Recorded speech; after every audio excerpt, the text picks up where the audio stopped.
Welcome back to a new edition here at J-Core Live. No eyes, motherfucker. J-Core Live.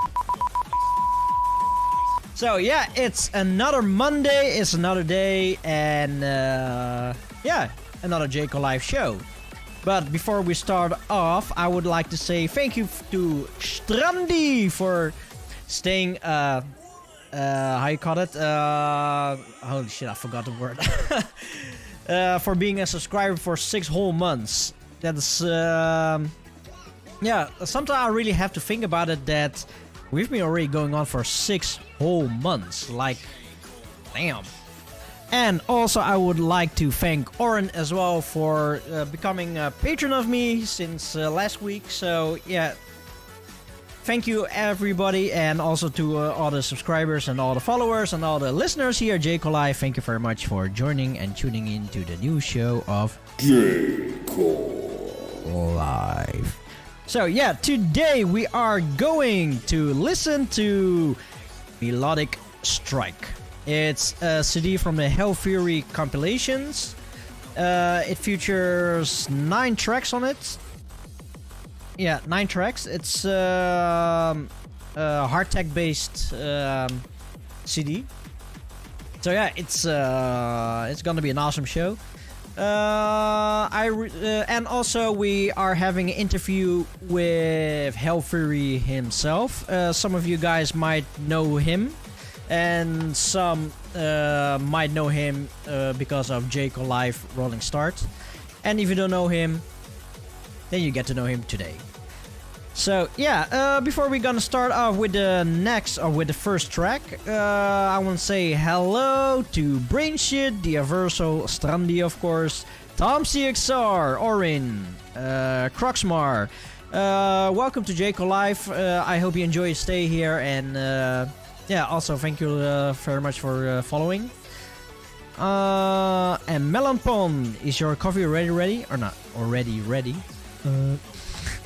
And Harigato! And Kim Bind as well. Melon Coffee. So yeah, like I said before, it's gonna be 9 tracks, and after let's say maybe 10 minutes from now, oh, Jack is in. What is it? So yeah,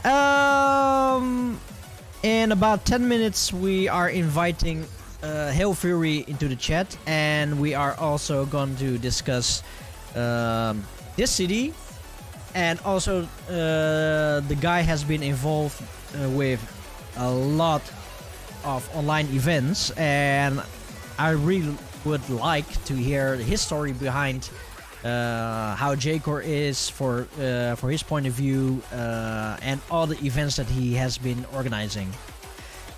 Oh yeah, also the music that you hear on the background, we are using the J-Core Live Rolling Start. We are continuing from last week, so right now we're at the end of Hexaxton's set. And I think we are gonna switch over to Rough Sketch after this, if I remember correctly. But that's not what we are here for. We're here for Melodic Strike, and we are going to listen to the first track, and that is from Slacks with Maiden Melodica.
Holy hell. The first track was Slacks with Maiden Melodica. And holy hell, this track slaps like hell. So I am really wondering how the rest of the tracks are. What I want to say. Oh yeah, Victor, thank you very much for becoming a 6-month patron. And also, welcome back to Jayco Live. Welcome back to the show. It's been a long time. I hope work is fine and all. I hope you have some free time now. And also, Hellfury, he also posted his links to his Bandcamp. So if you like what you're hearing now, then you can also buy the tracks over there. I'm not too sure if he also still sells the CDs or it's already sold out, but the digital version you can always buy. Oh, Oren, he already bought a copy. That was fast. So, oh, what do we hear? We hear Levon Polka from Hex Saxon. Oh, cool. So yeah, Hellfury says there are still copies available, so I'll say go grab them. Yeah, imagine that we are going for a half a year now.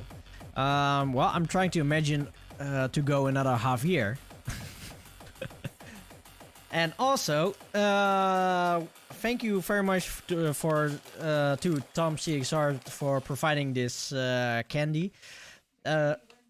The other sack of candy got destroyed like the day after.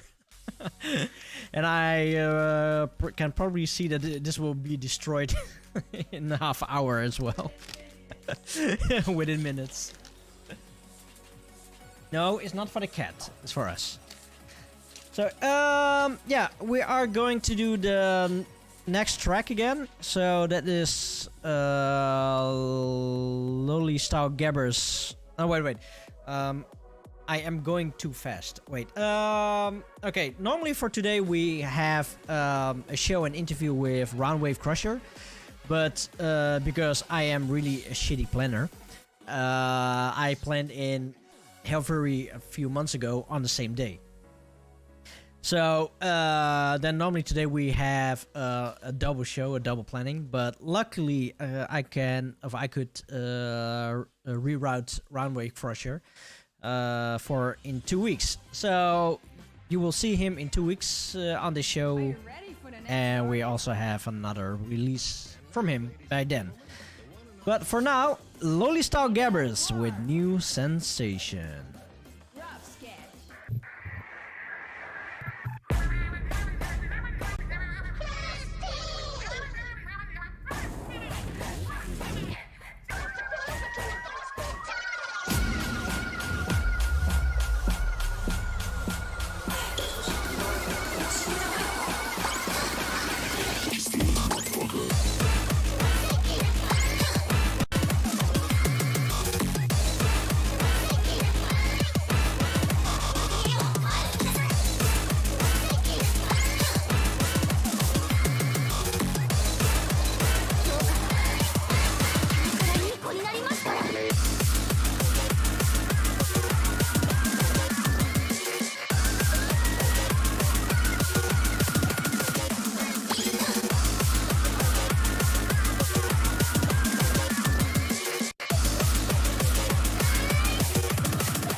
And we're back here at J-Core Live. You just heard Lowly Style Gabbers with New Sensation. Holy hell, this track is also a banger. It's like 2 tracks already, and we still have 7 tracks to go. It really sounds short, but it's luckily so far 2 long tracks, and hardtack is always cool. So, but yeah, let's invite our guest for today. So I would like to say hello to Hellfury. Only I don't see. I only don't see Hellfury in here. Where are you? Let's see. Where is it? Okay. Where the hell is it? No, it never can go. Okay. Which one was it? Yeah, you know, this is so amateuristic. No problem. I am trying to find the output, but apparently the output is gone. CDs, no. Visuals, no. Where the hell is it? Hardware, no. Socials, no. Call ID, display capture. Oh, apparently I need to put you back in there again. So let's see, where is it? Is it display capture? No, it's not a display capture. No, it's a camera and disco. Wait, just a sec. Not video capture. Window capture. There it is. Window capture, and then Discord. Let's see, where are you? Hey, I don't even see Discord on it. Streamlabs, Recordbox, Twitch, GoXR. Where the hell?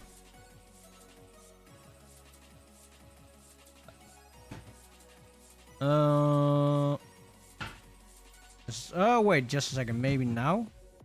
Oh, there you are. Oh, that's The error on my end. Hello there. There you are. What? You finally found a way? What? So, just for the chat, I'm here. Hellfury is here. It's a cowbell. So, Yes. finally we're here. Well, first of all, Hellfury, thank you very much for joining into the J-Core Live. No problem. I have known you for, what was it like, or is for at least 10 years, I think, if not even more. Yes. I've known you from all the streams out there. I've known you as a DJ, but I mainly know you as a person that does a lot of events behind the scene. I know that you had something with happyhardcore.com. I know you had your Rensa sessions. You also had what was it? Before Maniacs? No, wait. It was like a 96-hour hardcore stream, I think, or something like that. Almost 2 weeks in one row. It was hardcore Summer Bash. Oh yeah, that one. Holy hell! It's a 2-week continuous stream. Yes, day and night. Yeah, I remember that I participated in that one. That was really awesome. But multiple times. I participated multiple times, but it was really difficult. Okay, let's talk about this one first, because it was difficult because on this 2-week session, nobody is allowed to play the same track. No, that's Hardcore Summer Bash. Oh. That's the online event for 2 weeks straight. Yeah. And the other thing is Hardcore History. That was the one set with no track coming up second time. And it was 200 hours. That one, yeah. 200 hours only. 203 hours to be exact, yes. So, but I remember that it was so difficult to find good tracks that nobody uses. But luckily, because I played a lot of Japanese tracks, nobody used it. But some of those bangers I saw, oh shit, I'm not allowed to use this one. Yes, that's why I kept track of every track. I said to every DJ, please send me the track list. I will put it on the happyhardcore.com forums. There was a thread, I sent you the link. In the DMs, and I just kept track about it. And this project was for a whole year. It was a big project, and I was really happy to be a part of it as well. But yeah, before we are going further and deeper into the events, let's talk about you first. Like, who are you? Just introduce yourself. Okay, as you may know me, I'm Hellfury and also previously known as Hellfury since Pombe Beats. And I'm DJing since 2006. My first online mix came out in 2007. It was the Shin no Noir series. It was more about the darker side of hardcore, more melancholy style. And I kept releasing online mixes on happyhardcore.com and di.fm. I kept doing it for some years. And then I had the great idea that came into my mind. That was 1 week before I sent my bachelor thesis for the university. This idea came into my mind. What if the world works together on one project for the longest hardcore mix ever? On the next day, I searched for it if something similar happened. No, there wasn't. So I was like, let's do it. And I started this project on happyhardcore.com forums and made a mix, 15 minutes, I think. And then there was 2 days silence. And I was like, oh shit, nobody likes this idea. And thankfully, one DJ replied and said, yeah, what to do. And then I started writing rules for it. And the thread got longer and longer with rules. And everybody said, okay, that's a good idea, and we will make some mixes. And then the snowball kept growing. So I started with, I think it was Happy Hardcore Mix, because it was happyhardcore.com. Yeah. And then the next mix was Gabba Mix, and then I think it was Speedcore Mix or something. It was pretty mixed. And then then I had to plan sections for it. For example, this is a J-Core section, this is a Gabba section, this is a Happy Hardcore section, and a UK Hardcore section. And so I could manage to make multiple sections at the same time, so the project could grow simultaneously. And this project was ongoing for 1 year. I finished university. Yeah. And I had to find a job. And I was 11 months searching for a job, and had time to make this project. You have to see it like this. I have to manage 150 DJs. And so I was on Facebook, Twitter for up to 6 hours a day, just to talk to people, explain the rules if there are questions, keep track on the tracks used, and then I made on SoundCloud 6 hour mixes, because the limit for SoundCloud for one mix was let's specify it, for one track, because SoundCloud is not for sets, it's more for tracks. Yeah. The limit was 6 hours, so I had to split the set into 6 hour blocks. And after 11 months, I finally found a job, and the deadline was 1 month away. Yeah. And thankfully, the project was a huge success. I could invite so many DJs, so many, let's say, idols for at the time. I had so many idols I looked up to. I was starstruck to see them. It was like, oh God, that's a big DJ. Yeah? I was a bit nervous about it, and I asked such big DJs, and they said, yeah, it's a cool project. So I was really excited for this. And that was the hardcore history. Damn. And okay, so the hardcore history, that is just like, it's your university project in. Yes, my first project which got me famous. I'm very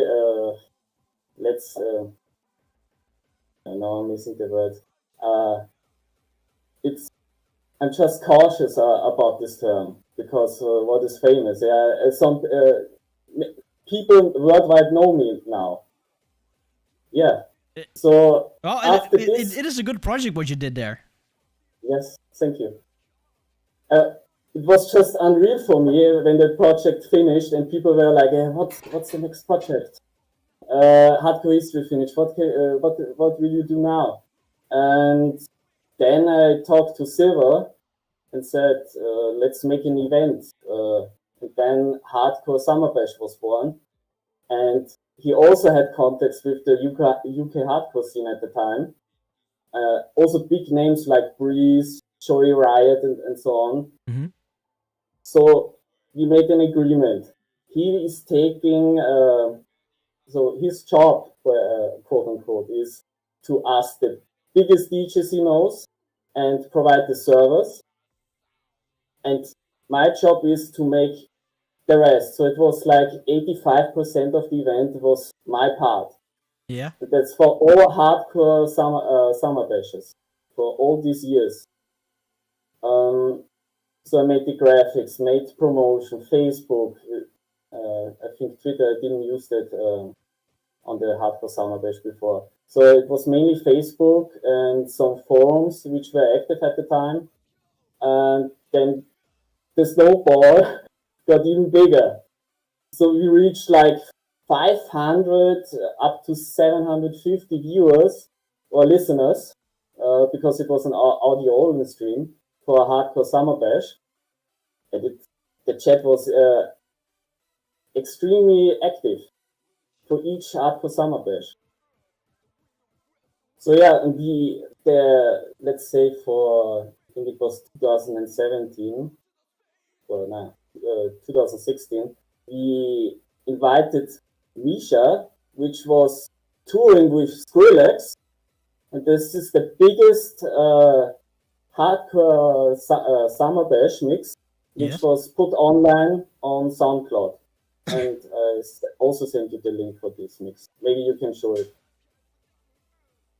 Because Misha was like the biggest artist I could work with. Let's see. Which one was it? Because you sent me so many things. Oh, there you are. You're gone already. Let's see. Which one is it?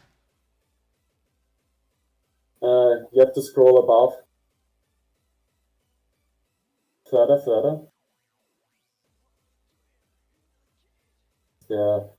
These are all the lineups. This one? For all the no. Stop. You have to go below. This one? Not the first one, I think the second one. The second one, okay. The second picture. Let's see. Display capture. Okay. Where was that folder? I'll put it here somewhere. Where? Oh, there you are. And this. Oh. Crap.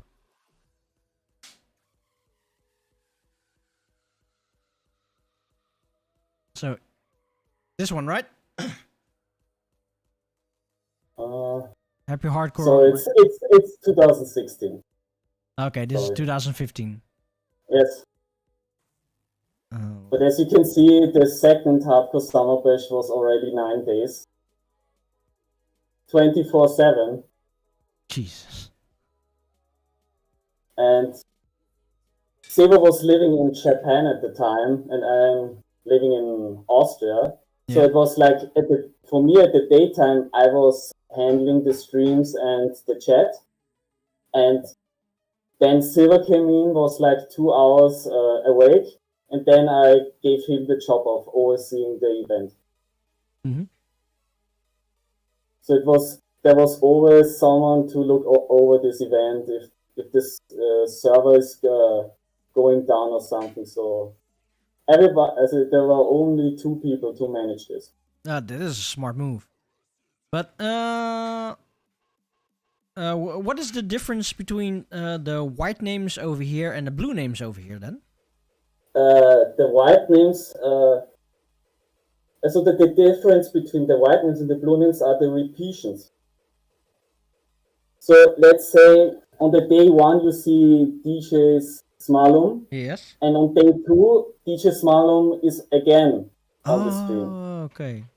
So everyone worldwide could listen to the set if they missed it, or if they live in a different time zone. Oh, that's smart. So there was no break.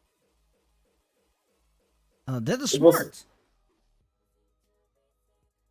And that is also one flyer, because at the time, at 2015, Seva could manage to make a website, a dynamic website. So if you're on a smartphone, it checks in which country you live, and the times change for the viewer. So it was dynamic timetable.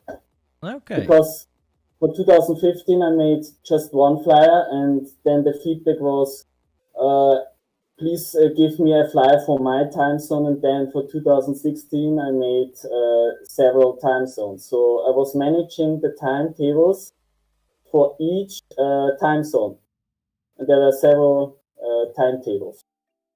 So that was a lot of work. And I could manage it only with Google Spreadsheets. Okay, so in other words, wait, let's. Shit, where are you? There. So in other words, not only you are the event promoter, you're also the designer of the flyers. You're also the time manager. You are also the communication manager. communication manager. You're also the social media specialist. Yes, that's correct. What else are you? Are you also the VJ?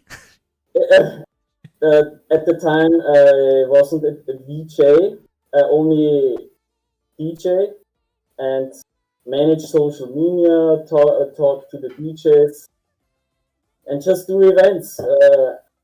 Still to this day, I'm still not a VJ. Admire people who can do it, but it's just not for me. I'm just missing the materials and just the time to learn this new skill. So yeah, it was only an audio stream. Yeah, but then still. Wait, let's see. What is this? Let's talk about 2014. Yeah, that's when it started. Okay, happyhardcore.com online radio event, 17 July 2014. That was 6 years ago. Yes, time flies. 71 hardcore DJs on the largest online radio event this summer. 4 days full of UK hardcore, power stomp, freeform, happy hardcore, breakbeat, hardcore, J-core, Machina, and Gabber. So yeah, day 1 and day 2. It was one flyer for all days. If you scroll down, you see day 1, day 2, day 3, and day 4. Oh, okay, I see. So 71 DJs as well. Okay, but already in 2014, you already have some big names in here. Like I see a Breeze, I see a Joey Riot, I see a Daniel 7. He was already a big name back then. And this is only in day 1. An L Storm. Yes. For example, Joey Riot, L Storm, Breeze, these were contacts from Silver. But most of the DJs I talked to and managed. So they could make a mix. It was really for every day I was like browsing and talking to people for at least 3 hours. That's for each day. Damn. And the preparation time was like 4 or 5 months for each event. Holy hell, man. Okay, and then here we're day 2. Yeah, okay, you already have a Fiberstar in there, a Searle, a Cots, a Frescas and Darwin, Thumpa, Recon. Yeah, those are also really big names within the UK hardcore scene. Which one? Fiberstar, Searle, Fracas and Darwin, Thumpa, Recon. Yeah, yes. Yeah, Thumpa was freeform, but he was one of the biggest freeform DJs at the time. Mm-hmm. So, and he was always asking me to put him between bigger artists. So I also had to manage special, the correct term, special wishes from the DJ. So okay, I understand, yeah. Yeah, or for example, if I invited an American DJ, please put me on the right spot so I could join the chat and interact with the chat. I also manage that, so everything a DJ is asked for regarding timetables and so I manage that. So damn, so you also not only manage the timetables, but you also manage the wishes of the artist. Yes. Holy hell. And then 71 artists on how many days? 4, 5, 6? Or 4 days? Jeez. I thought that I had it difficult, but holy hell, dude. Yeah, I was fresh at my job and I had to underdo some courses for programming and so on, so I had some time. So I was learning at my job, I had time for the music, and I had really zero free time because everything went into the music once I got home. Yeah. Oh, damn. Okay, day 3. There are some also big names in between. And of course Jackazit, because Jackazit is everywhere. Yeah, it starts with Euphyon, then DJ Kurt, Scott Braun. This was like, I haven't explained that. For each event, I was planning a power day. And day three on this event was a power day because the most biggest names are on this day. Mm-hmm. So you find DJ Kurt, Scott Braun, Gamma, Shimamura, Jackasit, and Project. Yes, all big names, yeah. Oh damn. Yeah, those were the times with the highest listeners. Yeah, I can see why actually with some of these names here. It's like from I think everybody in this list. I think Scott Brown is the most how I call it experienced. I think. Yeah, he's one of the biggest names in the UK hardcore and happy hardcore scene in Britain. Yeah, but not only there, he's also a real big name in the older hardcore genres here in the Netherlands. Yes, that is right, because he started with happy hardcore, then UK hardcore, and he worked with Neophyte, and Neophyte was one of the top gather producers and DJs, and had an own label. So Scott Brown was active in two scenes. So yeah, he was also known in the Netherlands. Yeah, it's funny that we are talking about Scott Brown now, because in the past, I know Scott Brown only because of his hardcore sounds, and I didn't even know that he did UK hardcore. So when I saw his name here in between, I thought, oh, what? He's doing hardcore, and then I hear that he's doing other kind of stuff than the regular hardcore that I actually know. So it is funny. Yeah, he also, so because you asked me who am I, and maybe I should present me to the audience. If you give me 1 minute, I bring the first hardcore CD I ever bought. Oh, okay, 1 cool. second. Well, while he is going to grab the CD, and day 4 we have Brain Shit in there as well. Shingo DJ. Yeah. So yeah, it's a great good list, and also for an event from 2014. Well, it's a name that you can really be proud of. So let's see, is he back? Yes, he's back.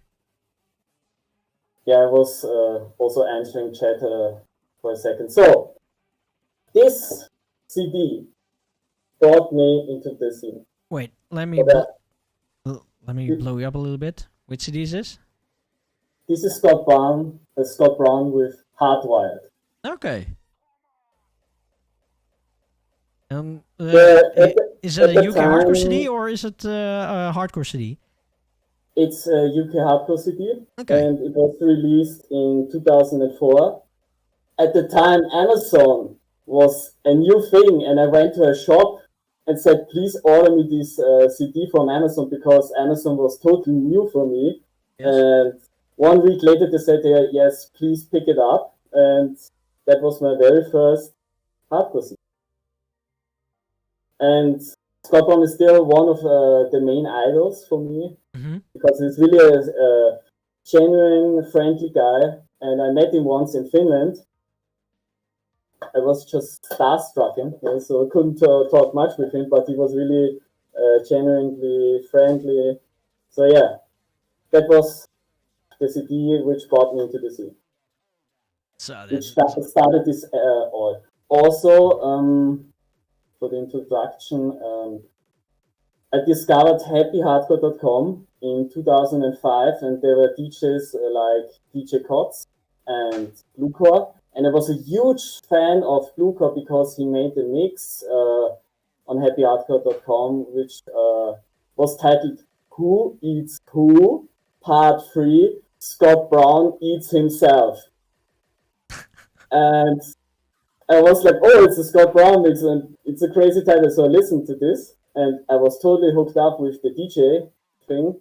And yeah, in 2006, I bought my first software, which was Tractor DJ.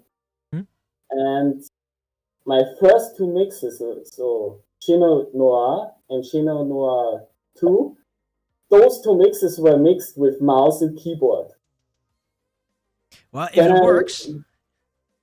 Yeah, but it's if you're not fast with the key bindings, you have to split the recording, so it wasn't a live mix. So I said to myself, this is a pain in the ass. So I bought a DJ controller.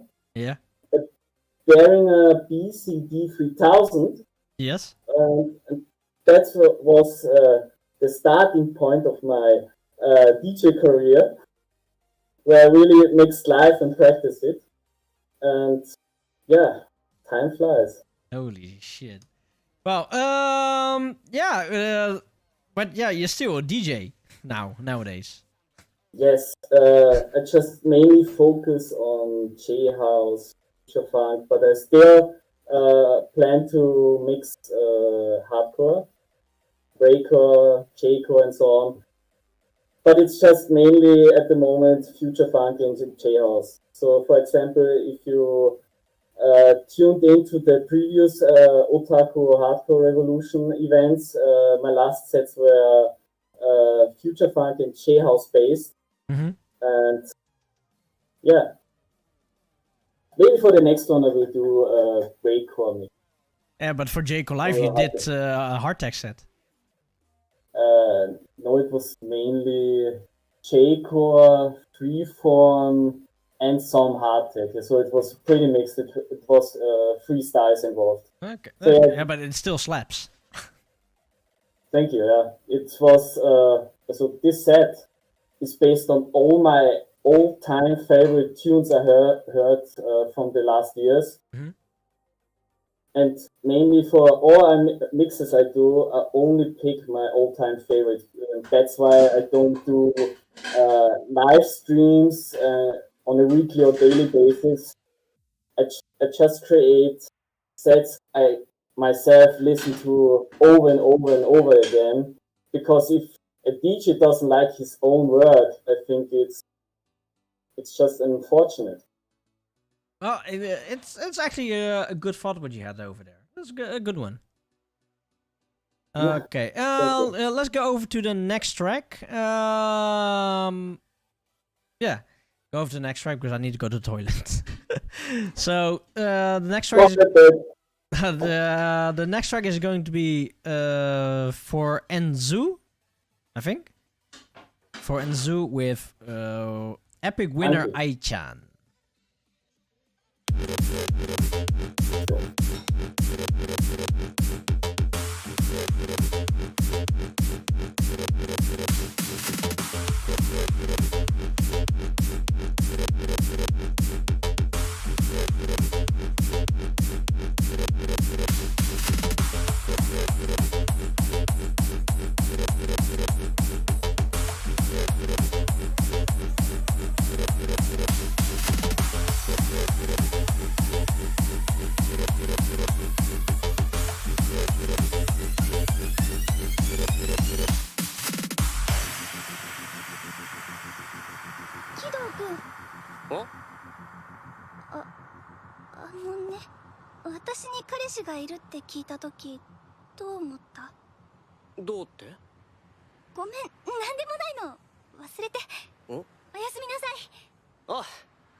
それ。そ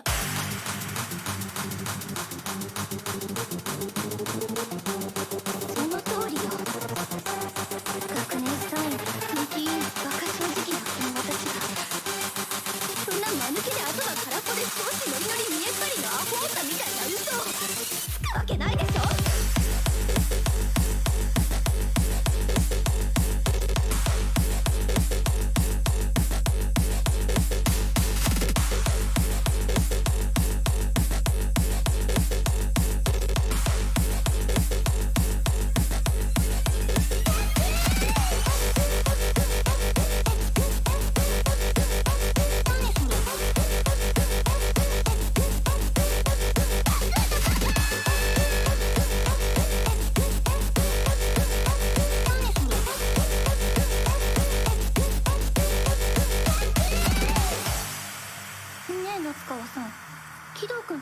おかげで告白されることってなくなった？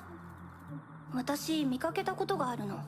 あなたが体育館の裏で告白された後ため息をついてるの。相手の男すごい剣幕だったわね。ああいう逆ギレ男私も大嫌い。こんなことが続けば告白されるのが嫌になるわよね。もう誰でもいいから付き合おうって思ったの不思議じゃないわ。でももしそれが目的で工藤君と付き合い始めたのなら私許せないかも。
Am I muted?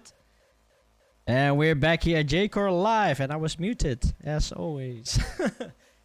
I am redeeming 500 points to feed the Kim. So come over here. So, come over here.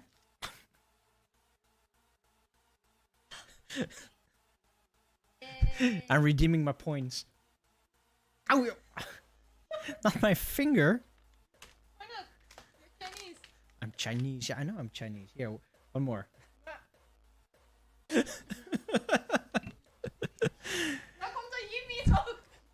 Oh.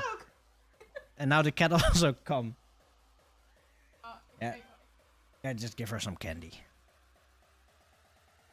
And we're back again with Hellfury. Hello there. So events. Yeah, you're the big man behind. How many events have you done, by the way? I lost the count. I didn't count it, but many events. I think 20. think that's a good estimate. There's only 20 that you know about. Like I said, I didn't count them. I was like, okay, I finished one event and just doing the next, and that kept going for all those years. So Oh, I really have to count them. So actually, Melopon has a good point. How many events have you done on the way? And then he said, I think one really long one.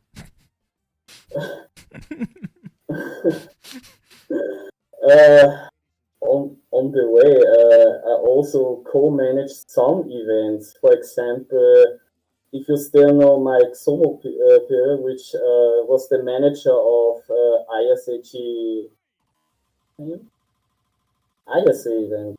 ISAG High, of course.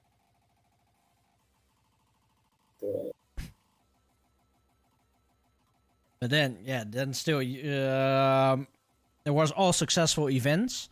Let's take another picture. I just downloaded some. ISAG High Radio Assemblance. That is a long title, yeah. That is definitely a long title. Yeah. It was mainly focused on J-core, hard tech, and breakcore. So yeah, I had Charlotte with the artist name Mike Sommerby. Yeah, like when typing it in the chat. One fun fact about Charlotte's artist name, Mike Somo is actually a Russian name, and it means mushroom. What, mushroom? Yes, mushroom. She doesn't even know why she picked PBL at the end, but she told me that Mike Somo was a World of Warcraft guild, a popular one on her server at the time. Yeah. She was a big fan of it, so she picked the name of this guild for their artist name and then just put PBL at the end. So yeah, fun fact about her artist name. And what is PBL? She doesn't know it either, so she forgot.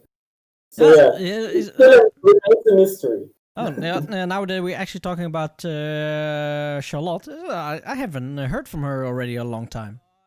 Yeah, she was planning a new event, and she was telling me on Facebook that she waits for Lollipo to reply because no IRC event without Lollipo, and she didn't make a set.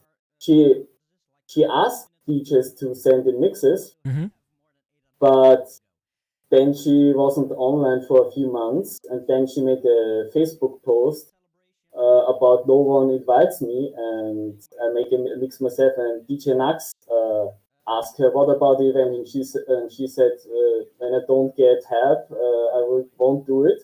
And Lollipop didn't reply to me, so it's also not happening. Yeah. So, okay, I do know that she was a huge fan of Lollipop.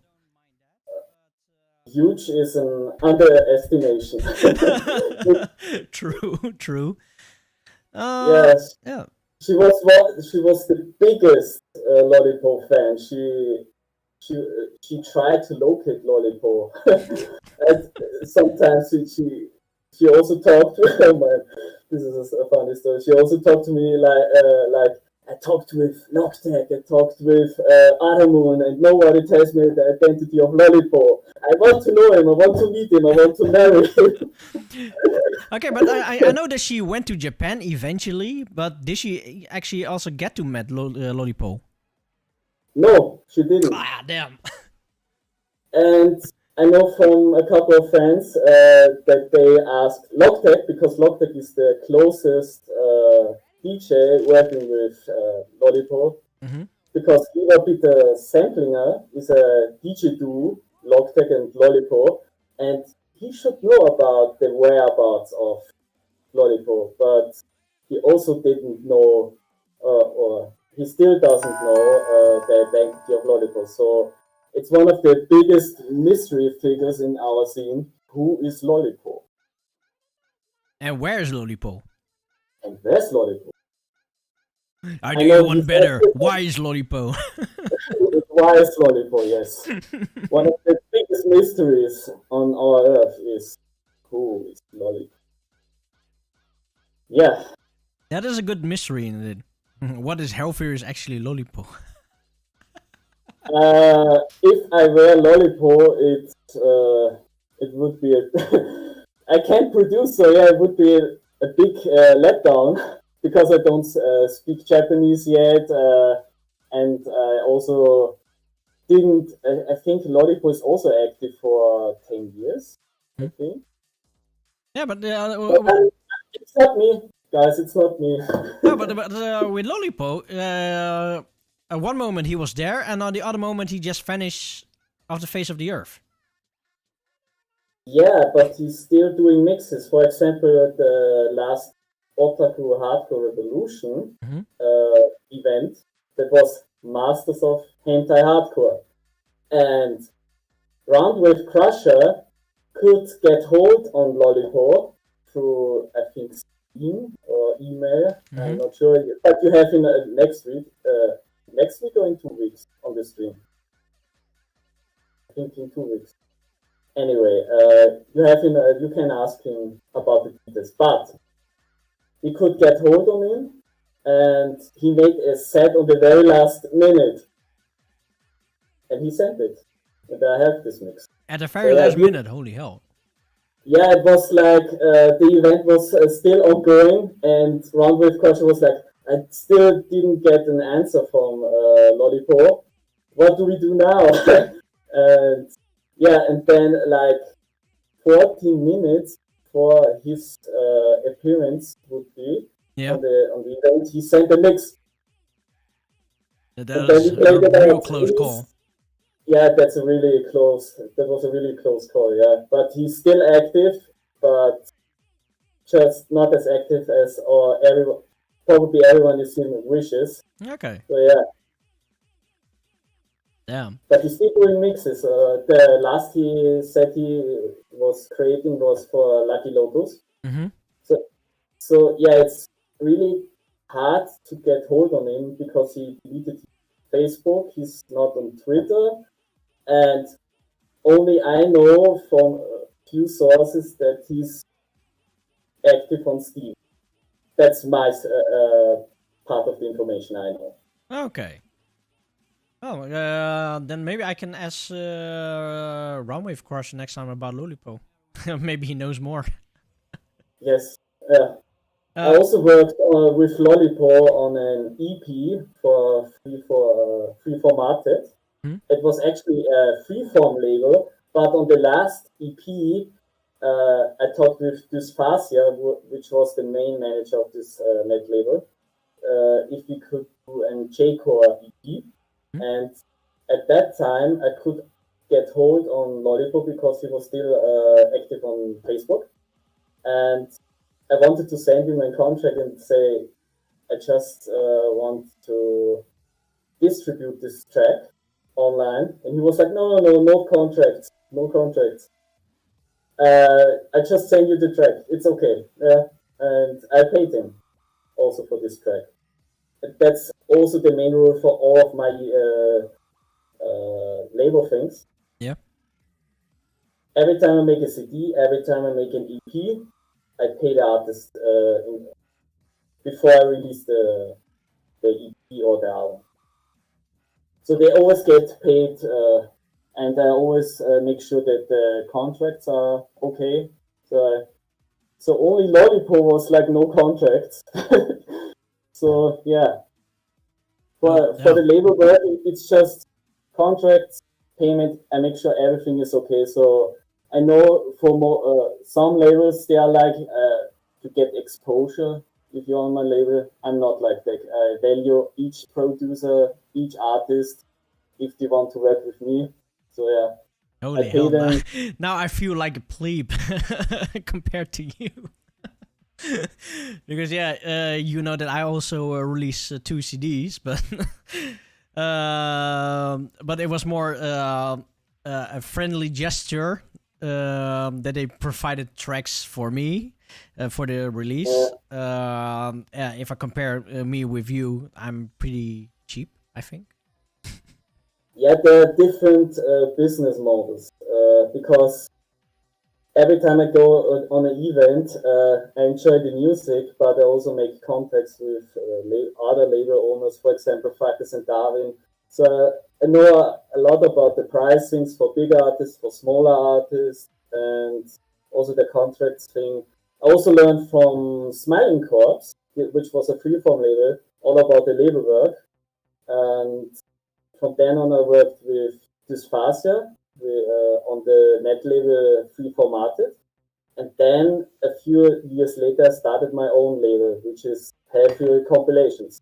It's just me, and as you promoted it before, this is the first and at the moment only album of this label. Still available. And I think I received this CD from you back in Ponder Beats. Yes, I had a few copies with me, and I gave you a CD. So yeah. Oh, but I didn't let. Oh, damn! That was a missed. I call it missed opportunity, because I could let you sign the CD.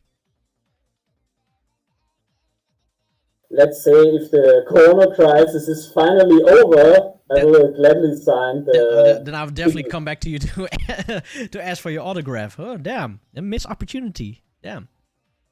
Yeah. Okay, but let's go over to a picture again. Yes. This is Hardcore Summer Bash 2016. That's the biggest event I did so far. This is your biggest event so far? Yeah, I managed, yeah. And how many % did you manage this? I think 90%. Jesus Christ. Well, seriously, Because, where did you find the time to manage this kind of stuff? Yeah, like I said, every day, even at the job, on every break, all my free time was around this event. So, for example, at the coffee break, I checked my phone, replied to 3 DJs. And the next day, on my job break, this DJ I invited was like, hey, I know my clique has 4 other DJs which want to take part in. Would you like to invite them? Yes, okay. And I had 4 or 5 more contacts. So yeah, it was... I think 5 or 6 months of preparations, and every day I was like 4 or 5 hours on social media. Mm-hmm. So yeah, otherwise it couldn't have been possible to make such an event. So, but how many artists do you have here? I can't even count it. 13 times 12, I guess. Yes. Damn, there's around 150. Yeah, that's the biggest event I did so far. Jesus fuck. 156. Damn. Yes, that's correct. Yeah. Sorry, I'm eating the Haribo Goldbeeren mit 25 Fruchtsaft. Yeah, try it. Weich und saftig, neu mit milde Orange. So, once again, Tom, thank you very much for this soft Goldbeeren. It's really delicious, this with the 25% extra juice. Oh, yeah. So, okay, day 1. You already start good with the Daniel 7M project. Yes, a good start, because I think for 2016 it was like every event needs a banging set at the start to start it really off. So yeah, Daniel 7 made a great set, and I placed him on first. Then M Project, because he was good. He was and still is, I think, good friends with M Project. Yeah. So it was like those two matched good together, and such things I also took care about. For example, didn't wanted to place DJs which are not liking each other. For example, if I know for Facebook or etc. know some stories about there's some trouble, I made sure they are not at the same time slot. Yeah. And also, if they're American, that they have an American time slot. If they're Japanese, then they have a Japan time slot. And for this fly, I think I took about 20 hours work into it, just get all these variables correct. So yeah, that took a lot of time. 20 hours. Yeah. Okay. Yeah, 20 work hours. Because it wasn't finished on one day, of course, yeah. So over multiple days, and I had to redo something. For example, if one DJ was like, "Please put me on that spot on last minute," then of course I implemented that change and had to move some DJs. But then I released the flyer. Okay. So yeah. Now then we're now day 2. I read there as Angerfist, but it was Anglerfish. Yeah, Anglerfish is a DJ from Florida. He was mixing hard tech. Okay. And then you have D-Luck D, DJ Sharpnel, and Ahawesome, DJ Nux. So Nuxie was there as well, Ahawesome. Yes. Back then, Ahawesome was also pretty good. Yeah, he's a good friend of mine. But it's really pity that he stopped DJing because his DJ sets were always, for me, really inspiring. Yeah, he made some really diverse sets. I was always glad to invite him on Ranger Season and Hardcore Summer Bash. Yeah. Let's see. He made good sets. Day 3, you have 6, Quill. Yeah, those are the genuine. Actually, 6 and Quill back then they were not that. Oh wait, 2016. Yeah, okay, they were already pretty big back then. At least 6 was just upcoming back then. Yeah, I just didn't make the difference between big artists and small artists. I wanted all artists to get the same chance. Yeah. So I placed them style-wise. And yeah, that's throughout all days. Yeah. So style-wise, if they have beef with each other, so a lot of things to think about. So yeah. Yeah. Okay, and then we have Brainy there as well. Yes. Actually, day 4, Thumbsy and Viperstar. Now, Thumbsy is not here in the chat, I think. No, probably not. Let's see, day 5, DJ Ravine. That's a big name in there. Let's see, Team Rocket. He's from Australia, right? Team Rocket? Yes, that's from Australia. Okay, day 6. Flapjack. Power to All. Names that I know. Let's see, day 7. Breeze, Thumpa, Searle, Corske, DJ Cots, Frescas, and Darwin. Rough Sketch. That was more like a freeform day because K-Wire, Substains, and DJ Leaders and Finbar, those are freeform DJs. So I always planned for this event to make style days because if you just mix them randomly, you don't please the artist. If you just, let's say, play a freeform set and then a breaker set and then it comes down to 170 BVM J-core set. So I was also planning to make style-wise sections of this event. Yeah. And for day 7, this is a power day, the Lucky 7. From start to finish, all of these names are big artists. Yeah, I see it. This is the first thing that I saw already. So many big names in between.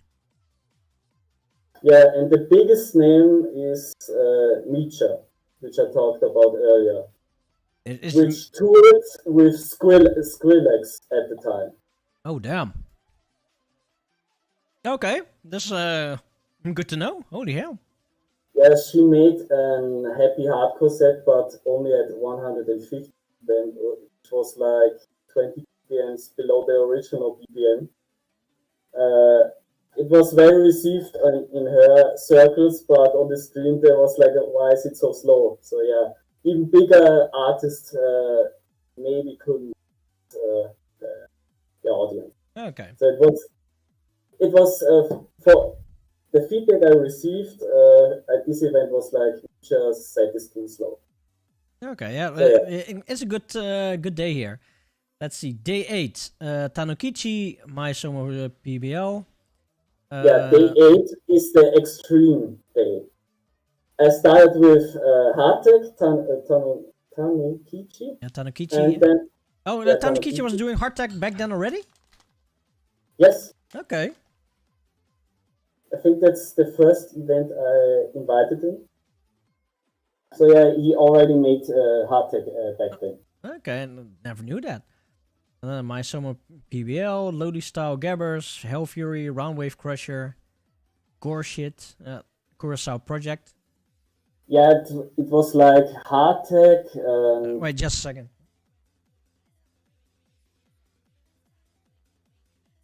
Tower. Yeah, sorry. No problem. Yeah, it's day 8 was hardtech, breakcore, Frenchcore, for example, and Kurva style, and also speedcore. So it was more the extreme day. Okay. Day 9. Ko Akira, me, and DJ Kentai. So I am thinking it's a hard set. Yeah, with XTCT Delian, he sent in an UK hardcore mix. So your set, I think, was an Harlem mix. And then for this day, I started.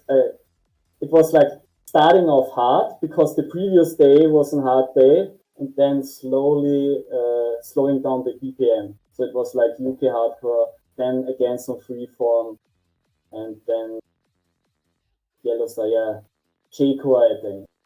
Okay. Oh, day 10. Let's see. I know a Gabberbone. Oh, that's and G's. So this is more hardcore-ish set, I think. If I see it like this. Pretty mixed. It's pretty mixed because Cheese made a pretty hard set, and then there is Shorter's UI, which is also an YouTuber. He started a YouTube channel for the UK hardcore scene, and it has I think 50,000 followers already. So yeah, that's Shorters. I think he's now a bigger name in the scene. Okay. Let's see. Day 11. I only know DJ Cask Crusher here in between. DJ Aria is a J-core artist and also a live streamer. Casket Crusher, of course, early hardcore. Also, I think he's also from the Netherlands. So Yeah, Cask Crusher is from Netherlands. Is one thing I do know. Yes. Let's see. The day 12. And the only names I know here in between is Jiminy Cricket and Sotui. Akari is also a J-core artist. Who? DJ Akari. It's before DJ Inside. No, I never heard of this name. Yeah, one of the smaller DJs, but also makes decent sets, so yeah. Okay. I also invited him. And day 13, I know of Ken Masters, Mitomoro, and Bad Corey. Yeah, those are the only names I know.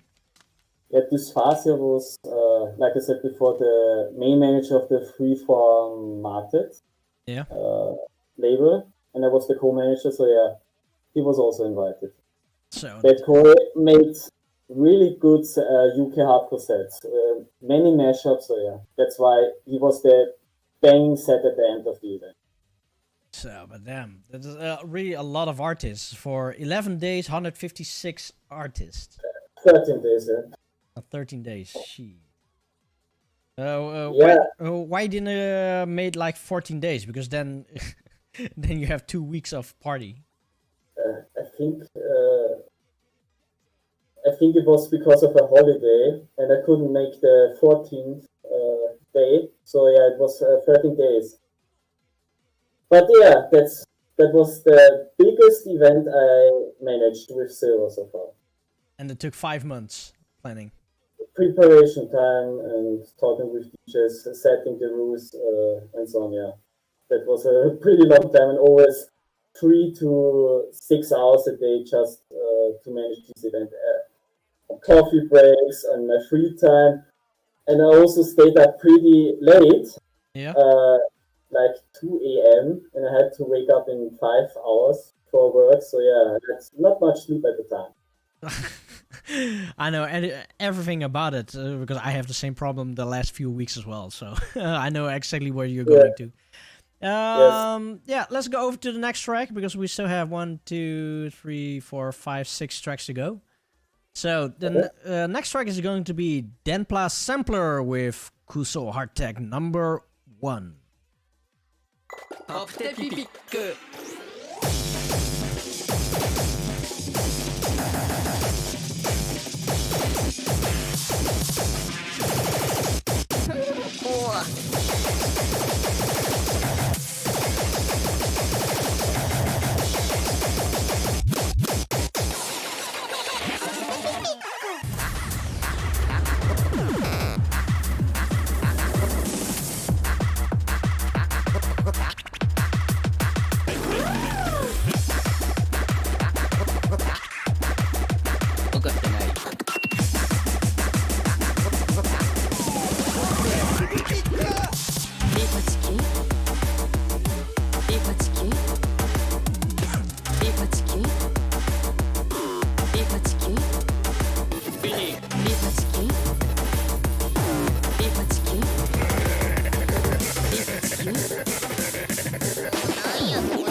Il suffit juste de faire les bons gestes.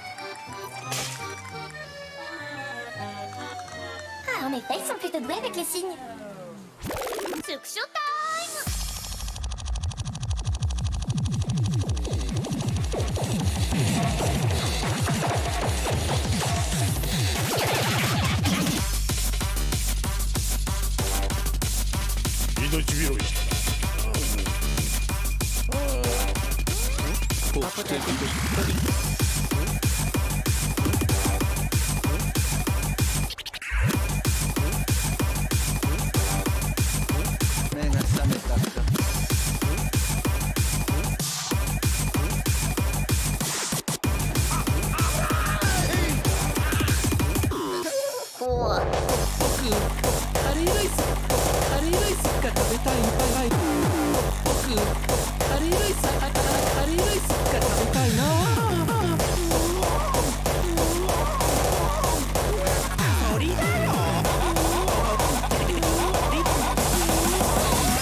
Super dry.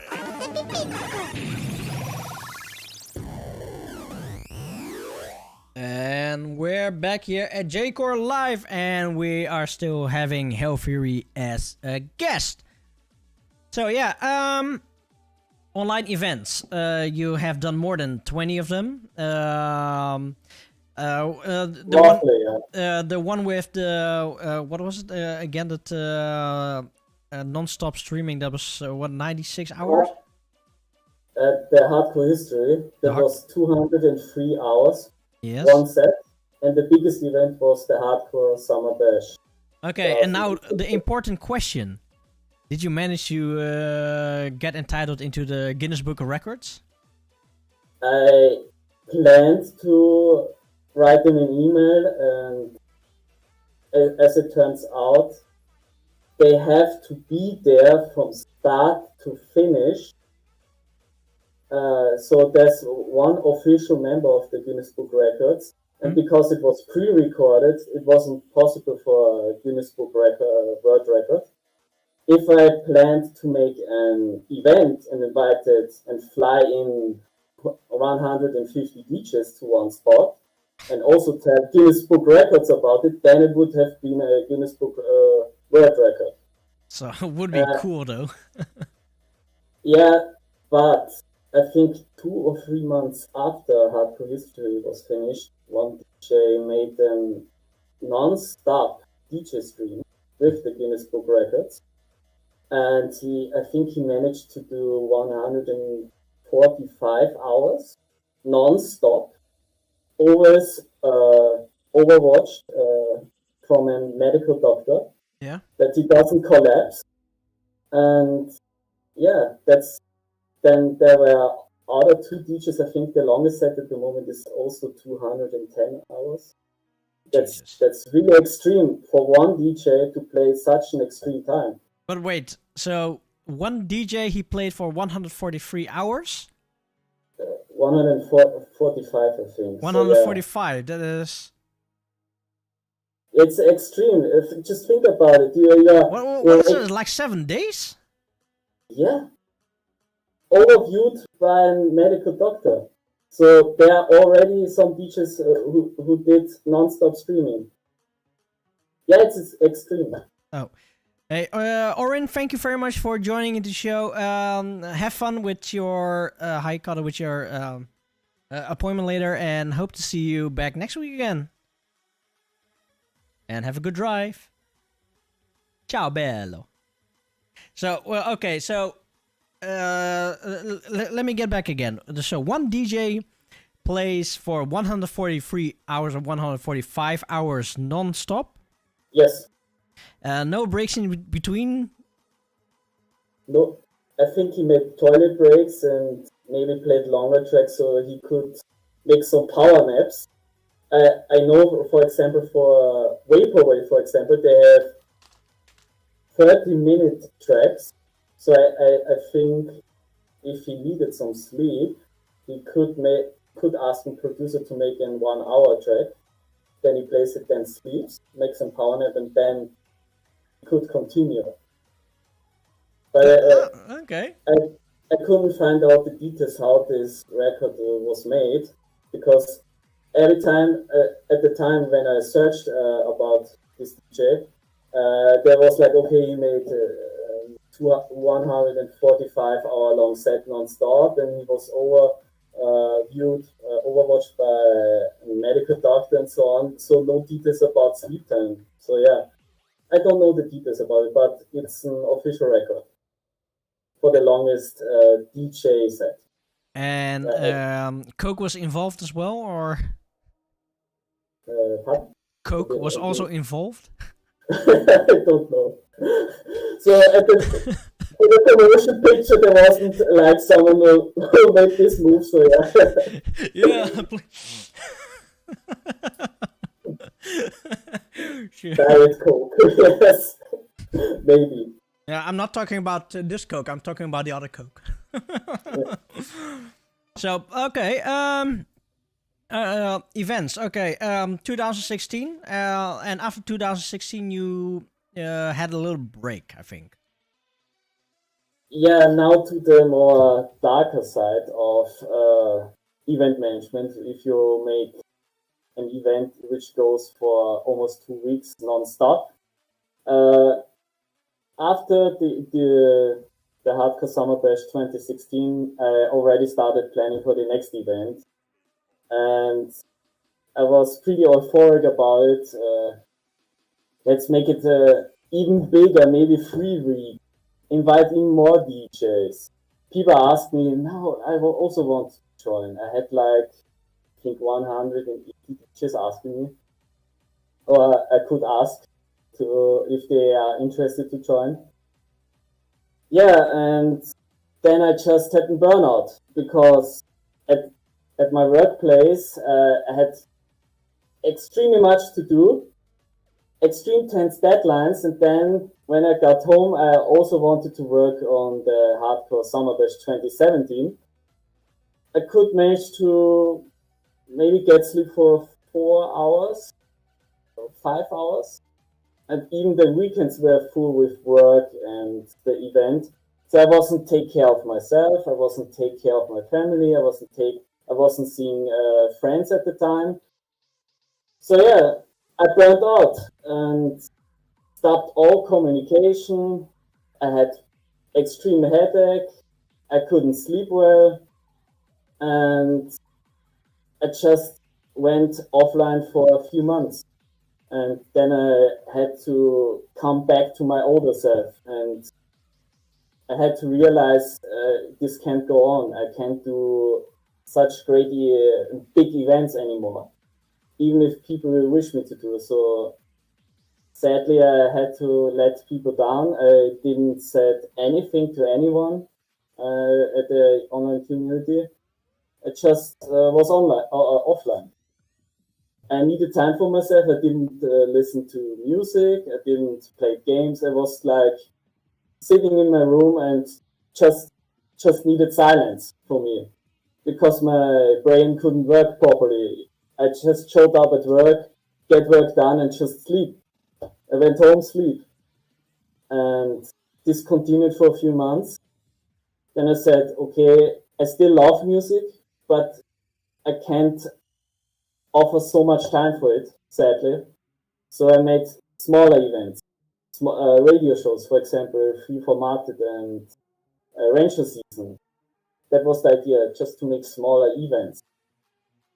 And then I planned the Hardcore Winter Bash with Silver. That was the last event on the happyhardcore.com because Silver said he wanted to finish Hardcore Summer Bash 2017 all on his own, but he couldn't do it because he was also having a family, also has to take care of his family. So the event couldn't happen. And we agreed on to make Hardcore Winter Bash. It was the only event which was at a later date, not in the summer. And then we stopped working together on the events because Seva said he also has much to do with work and his family. He also got a child, so it was even more complicated for him. And then I was like thinking what to do next. What is the next step? Do I continue on my own? Do I stream on Facebook or something? Then I asked Brainshit if he's interested in doing Jayco Invasion. He said Jayco is dead. That was that. And then I asked Shimo Tsukai, which was the label, the manager of Lucky Lotus. Mm-hmm. I asked her, and she didn't reply. And then was like a 1 week of silence. And I was like, okay, what do I do now? Then Roundwave Crusher made on Facebook a post, who wants to help me with the Otaku Hardcore Revolution? Because I want to revive this event again and relive these great moments I had with the previous events. Because Roundwave Crusher managed one of the first online events next to Alcor. And I was like, yeah, I'm up for it. So we started working together, and then Otaku Hardcore Revolution 2019 happened. No, wait. That was the I have a next picture chapter here. for me. Right, let's see. I think I have a picture here. Yeah, I sent you the flyer, I see. the first flyer. September, is that? No, the first one was in January. 2009. The event was just called Otaku Hardcore Revolution 2019 because then was the May Revolution. No, I don't think I have this one. No, I only have the September version here. No, I sent you that one. I resend it to you. Let's see. This one. Oh, yeah, I have it. So here, the display capture. Here we go. So, Otaku Hardcore Revolution 2019. Yes, that was the next chapter for me. It was just a smaller event, 2 days, and it was a huge success because not only did I started to work with another great artist and producer, but Ron with Crusher was so euphoric about making another Otaku Hardcore Revolution event. He said, I learned VJing. So that was the first event which I know of where he started VJing. So there was not only an audio experience, but also a visual experience. And we started asking DJs and producers to send in videos. Mm-hmm. Be it clips put together from anime or recording the DJ where they record the set live and we streamed it. So yeah, that was the first event for me which also had the visual aspect. Okay. And after this event, Round with Crusher said, yeah, let's make 3 events per year. And so we started planning the next event. The next Otaku Hardcore Revolution. I think this one.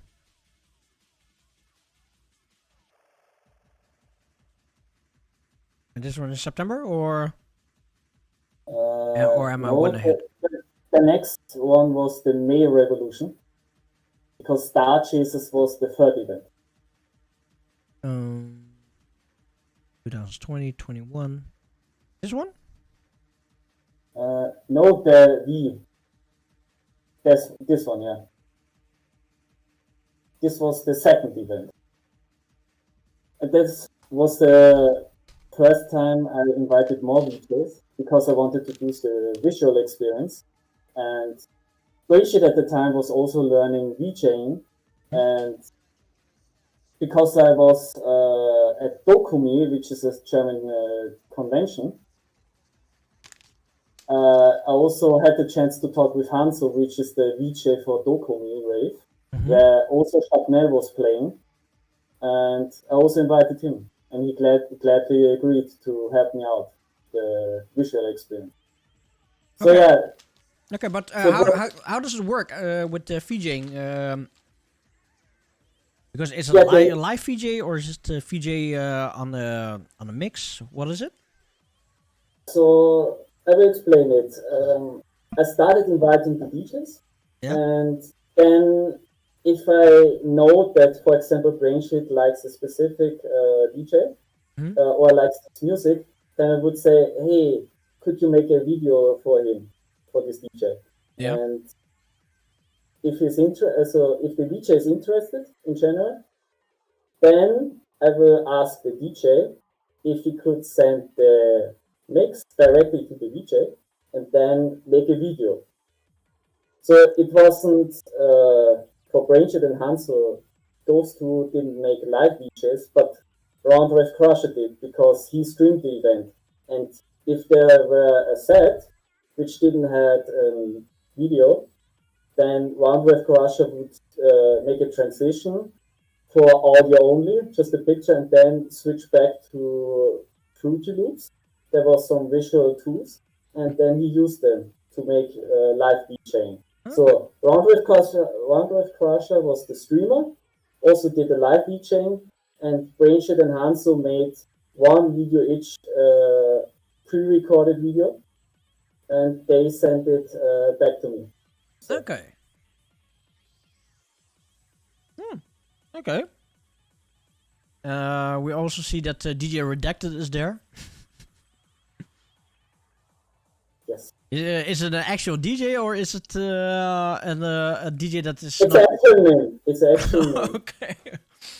Okay, so it's not the Jaco Live running gag. No. No. It is an actual DJ, yes. Okay, then the next one is Star Chasers, I think. Yeah, the next one is Star Chasers. This was the September event. And my plan was to bring more diversity for this event. So it was not only hardcore, J-core, breakcore, so also trance, house, more an ambient. So more calm event and drum and bass. So it was a pretty diverse event. Maybe some hardcore fans of the Otaku Hardcore Revolution would say it's maybe a watered down version, but I don't think that way. I just wanted to wanted to make a diverse event, and that's Star Chasers. Yep. To bring the whole facet of all genres. So I was really planning to make an event with ambient to breakcore or speedcore, everything included. And Eurobeat? Everything music has in offer in store. Yeah, I see my buddy over here, MK. Yes. So he was playing Eurobeat back then? I asked him if he could play Eurobeat. That's awesome. So the next one is 2020, I think. Which one? The New Year's event, the Oshogatsu Matsuri. Let's see, I have here Massive Hentai Hardcore. Yeah, it was at the same line like the May 2019 event. Yeah, okay. This one, it's the third row. No, that's the one. The third row. So is this one or for, not? No, this isn't the correct event because Ushogatsu Matsuri is the event for Master. It's the next picture. It's this one, yeah. Hey, DJ Redacted is there again.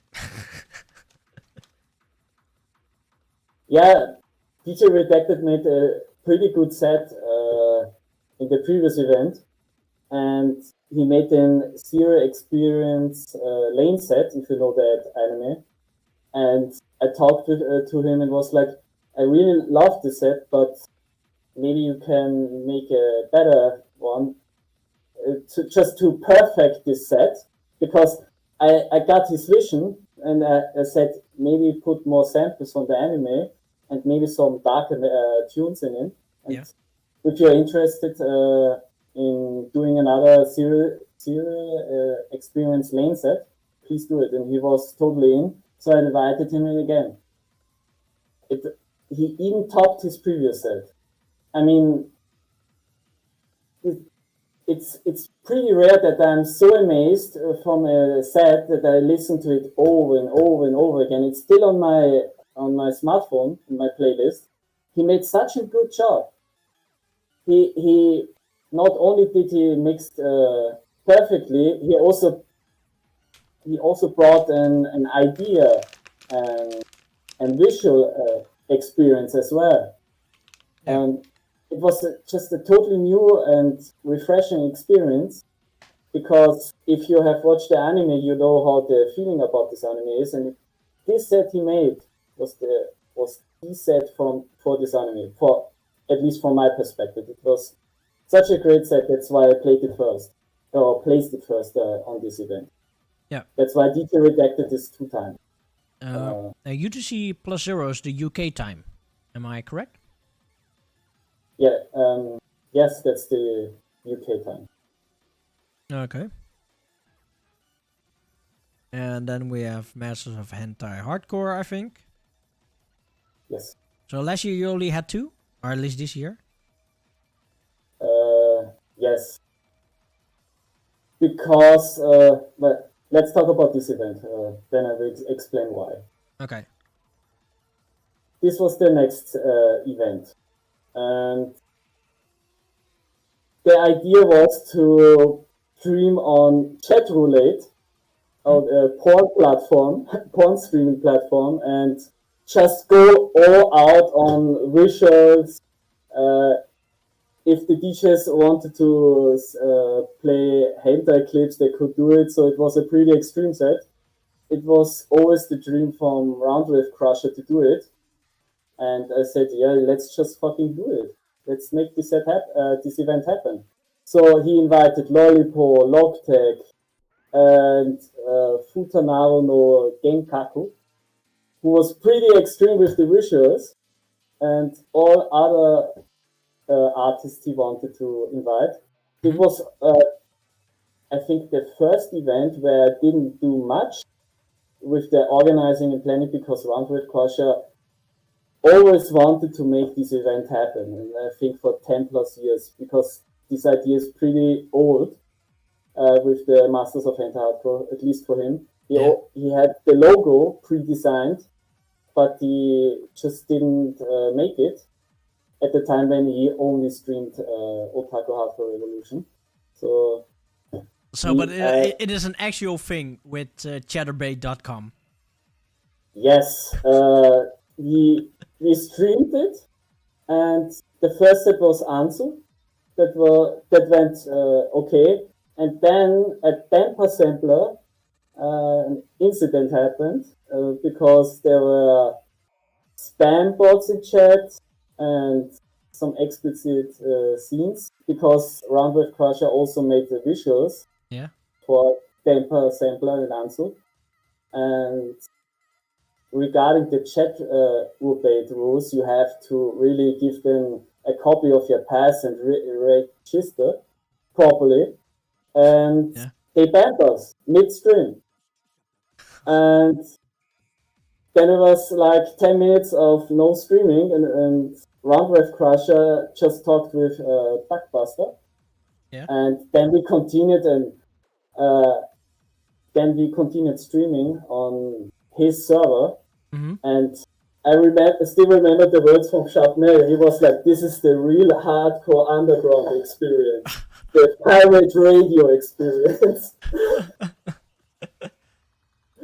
Yeah, so we started streaming. We continued to stream, and there were no interruptions from this point on, and could finish the event. Oh, damn! It really sounds like a blast. So that. So okay, now I really wish that I was there, because so you started at Chatterbait, but then you got banned, and then you suddenly went over to a private server. Yes, and streamed from there. It was handled within 10 minutes. I think the Crusher was like, okay, I know this guy and I have to message him, and thankfully, Darkbuster was also watching the stream and was like, okay, I can help out, here's my server, log in, and let's continue this awesome stream. So yeah, we finished the event. Yeah. It was an unexpected interruption. It may be unexpected, but then again, if you have been there, it was a legendary day, if I hear it like this. Yeah, it was a pretty extreme event. The visuals were on top because Roundwave Crusher always wanted to make it, and he also had lots of not safe for work material, let's say it that way. Yeah. And he just had a blast at the visuals. So it was really an extreme and So a really extreme event. So I bet that massive hentai hardcore is a bit too hardcore for Chatterbait. Yes, exactly. That were my exact words after the event. Made the tweet out. It got also many likes. So yeah, it was just too extreme for Chatterbait. So that's a plus for us. We even broke the rules of Chatterbait. Okay, and then We were too hard for Chatterbait. we have The next event, the next upcoming event, the next event. Sounds of Liberation, which is coming in January. And since you asked why we didn't make another event in August, it's more due to the coronavirus. So yeah, you have to imagine Roundwave Crush and I were in Japan in April and May. We came back, and 1 week later there was the worldwide lockdown. Yeah. My work said we are only able to employ you for 10 hours. Yep. And I just also got a bit of a negative. Let's rephrase it. This coronavirus, the first few months after I landed from Japan, also had negative emotional impact on me and Roundwave Crusher. So we were like, I think we have other things to worry about our jobs, our families, and let's just skip this event and just take care of ourselves and skip the event. So yeah, and after a few months, I was like, hey, Roundwave Crusher, are you still for the events? And he was like, yeah, sure. And now I'm planning the Sounds of Liberation. I click it again. So OHR 2021 Sounds of Liberation, the 2nd of January and 3rd of January 2021. Yes, that's the announcement flyer, and next week I will announce the lineup with all the DJs and all the visual DJs. Oh, snap. Yes, next week. So, artists Strawberry Cakey and Hellfury. So let me guess. Strawberry Cakey drew the mascot and you did the background and the text. Correct. I also made a few adjustments with the character. So, but mainly it's Strawberry Cakey drawing the characters for each event of the Otaku Hardcore event. So yeah, she does the mascot, which is called Lily, and I do the background and announcement flyers, timetable flyers, and the final flyers. Because after each event, we display at the end of the stream which DJs were involved and what their social medias are. Thank you for joining, and then an announcement for the next event. Okay. That was also the structure or the plan for the past events. So there was always a end flyer and then an announcement and some surprise sets. Okay. I have a question from Brain Shit. What's the name of the mascot? Lily. Lalu? Now I will type it in the chat. Oh, Lily. Lily. Yeah, mispronunciation, sorry. So, Lily is the name of the mascot. Oh, and Defrag, share the video when you can. Okay, let's go over to the next track because we still have a few more to go and about 1 hour left. Oh damn, we said 1, 2, 3, 4, 5 tracks to go. So the next track is going to be May Twist versus Hack Attack with Digicharatek?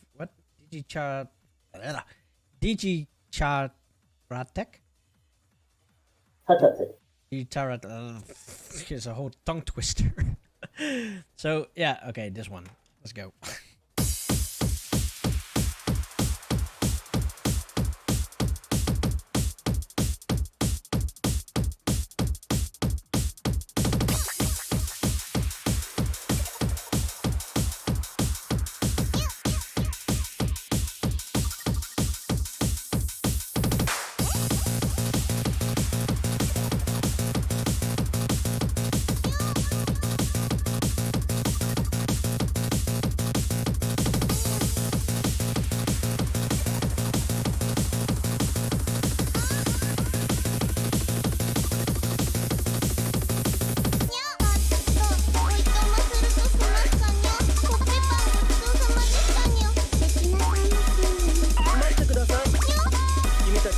の店のお手伝いをしてくれませんか？それで上の部屋の家賃はなしってことでどうでしょう？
And we're back here at J-Core Live, and we're still here with Hellfury or Belfury.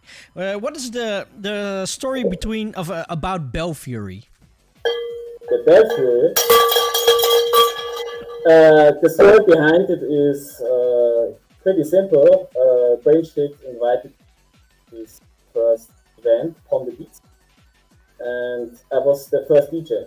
Yeah. And I was like, how to improve the audience experience, and I thought to myself, let's buy a cowbell.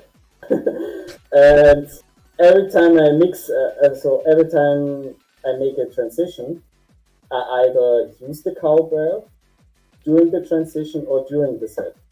And as it turns out, it came out greatly, and people called me Belfury. So yeah, thank you. Here's some cowbell. So therefore is Belfury. Yes, I think Akatsuki called me Belfury first, because he was also at the event.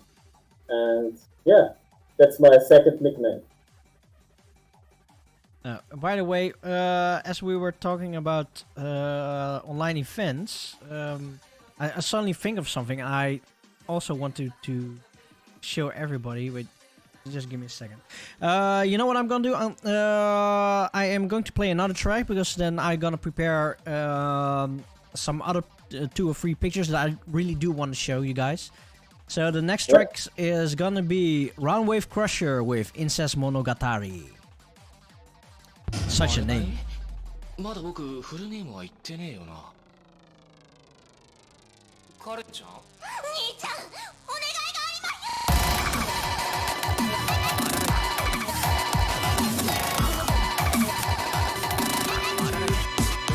いただけないでしょうか。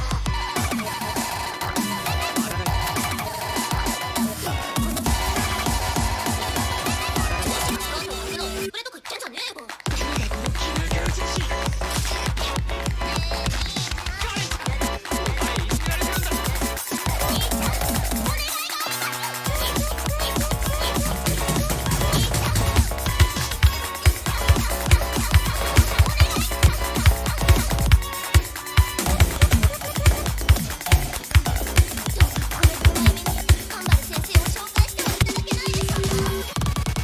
荒木カレン。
お願いします、兄ちゃん。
We're back here at J-Core Live, and we still have Hellfury here in the chat.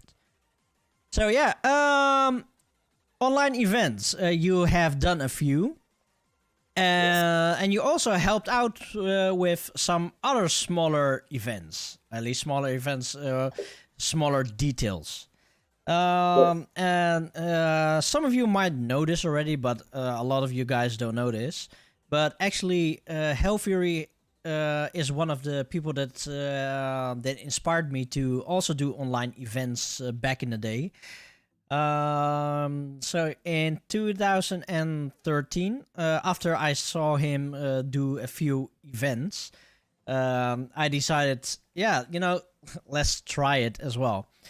So, wait, let me put this one on mute. So yeah, in 2013, I organized my own event called Warp Zone Streamforce. This is the original Warp Zone logo of mine, and the Streamforce is the one that he helped create it. And No, that's the old logo. this is still the old logo, but you Yes. helped me create it, the Streamforce. Yes. And the background video as well, or not? No, that's not. That's then somebody else. But yeah, you know, like I said, you were part of the inspiration. So this is my first online event.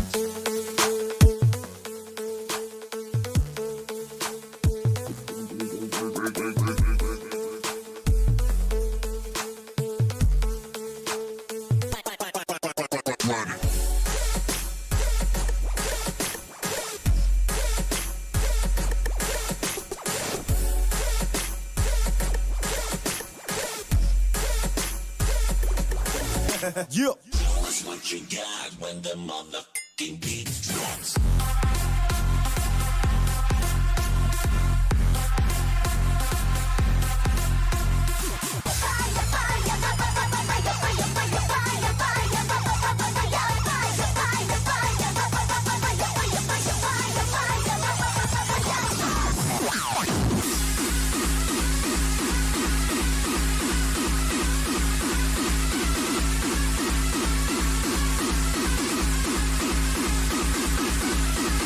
Okay then, let's rock it. Let's rock, rock, rock.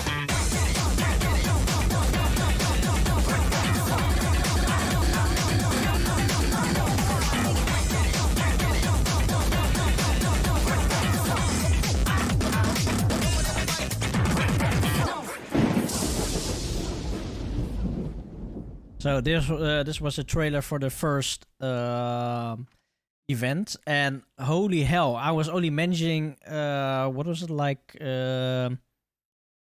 40 or 45 artists, but it was already hell for me back then.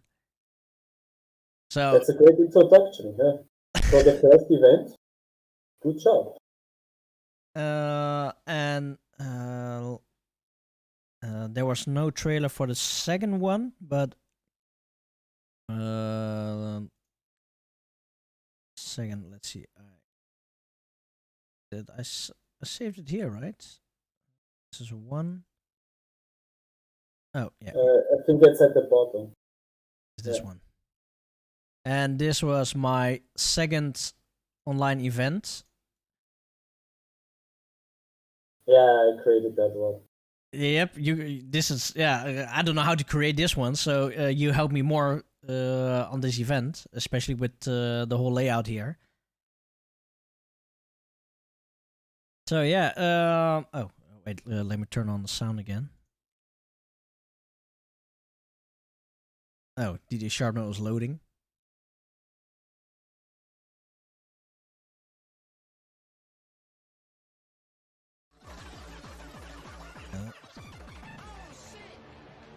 Okay, there we go. So yeah, more artists over here. Over 4 days, and I think this is also the biggest event that I ever did, and this was definitely a hell to manage. I had Hellfury helping out with the designs of this flyer. I had Power to All to manage my stream, and I was there just managing the rest. And it was a pretty hard job to do this. So I know that where you're coming from doing multiple days streaming, but I still have a lot of respect for you for doing for 13 days in a row. Yeah, thank you. Yeah, it just took a huge toll, as I explained before, on my mental health at the time. So yeah, and yeah, I couldn't sleep that much. All my thoughts, if I had free time, were around making events, and so yeah, those were different times. Yeah, and I think this was also the my J-Core prime years, because back then I had so much contact with so many J-Core artists over there, and and it's a pity that in the following years I pretty much stopped doing J-Core in general, and then I lost contact with them, and that's really such a shame. Yeah, it's just if you're making such huge events, you not only spend much time with it, you also have to keep track of each artist, because each artist is also a person. Yeah. And you will also want to you also want to make sure that the connection is still there and don't lose contact. So yeah, it's just not that with each DJ you have to manage 1 or 2 hours maybe. It's just exponentially more time you have to invest into the events, and also the persons behind it. Yeah. To pay proper respect for each person. So yeah. Yeah, but it is really difficult. Yeah, it's not like maybe some other events do, more like automatized, where the personal contact is missing. You just send an email, and maybe some weeks later you get an automatic reply saying thank you for your interest, and we will contact you if you think you are fit for this event. So especially in our scene, since it's so small, we have to respect the person behind making the sets, music, and also putting time into it. So yeah. Yeah, you know, for me, always the biggest problem is maintaining the contact with the Japanese artist, because in general, it's mostly from my end and not from their end. If you know what I mean. Yeah, I can understand that. I experienced both sides at Japanese artists, so I know where you are getting from. Yeah. Yeah. And that is, it's such a shame. The only real artist that I still pretty much in contact is Rough Sketch and Sharpnel. For them is for me a bit easier to maintain contact, but with the others it's kind of difficult. Yeah, because there's always a language barrier. For example, my first ever DJ gig was in Japan.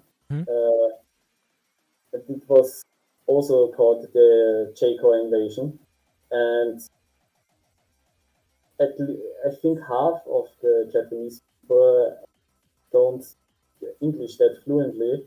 So if you really want to keep the contact high, then you have to at least speak Japanese on a basic level.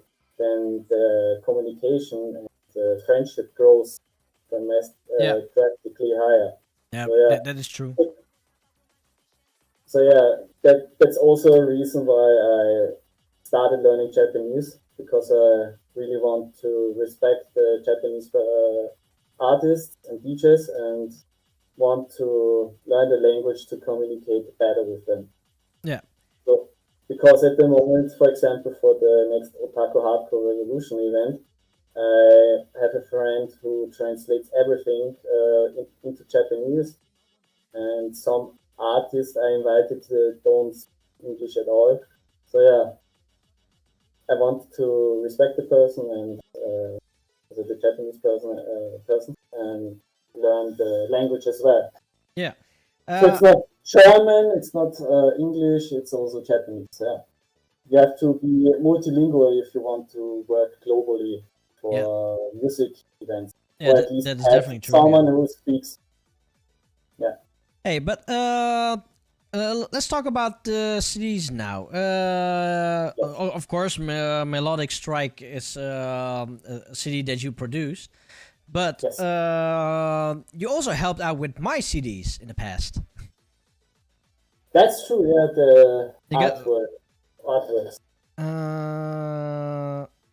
Let's see. Yeah, okay, because you actually helped out with my release, the Coup d'etat. This is version 1, and this is the limited edition. There's only... Oh wait, with this CD I made... I don't know if you can see... No, you probably cannot... Oh, there. It's 180 pieces I've printed out. And this is only... Let's see, can you see it? There's only 10 pieces. So, what have you done with this? My friend, she made the mascot, and you pretty much did the background for the CD case.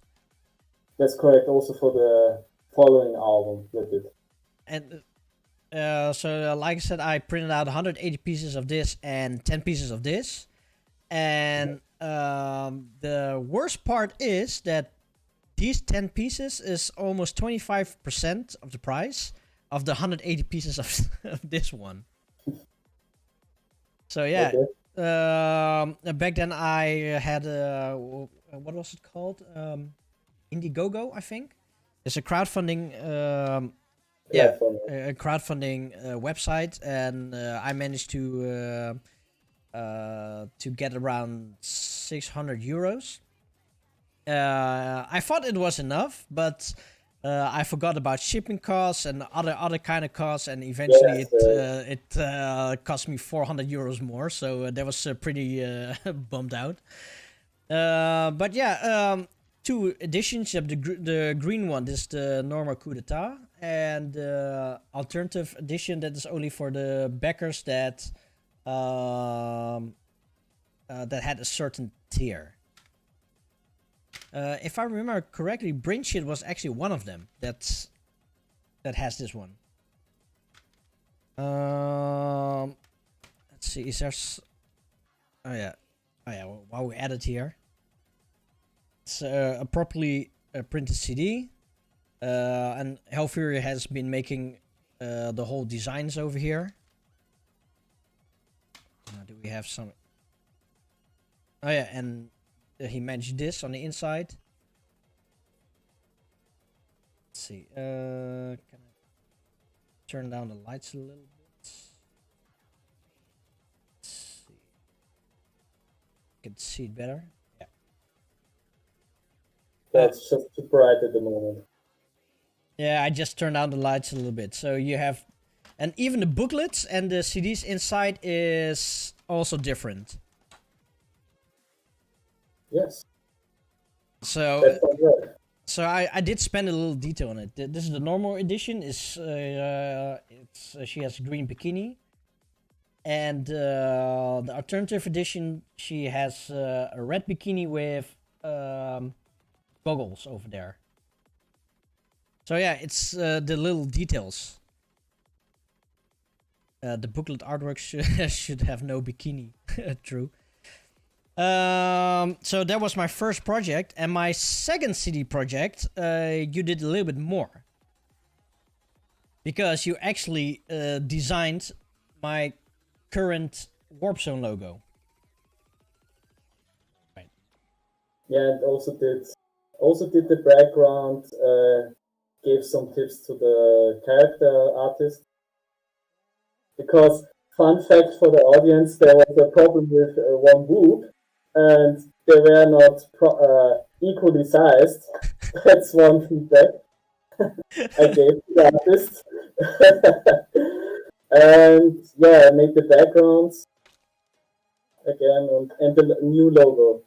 Yeah, I know that boobs was not her biggest asset.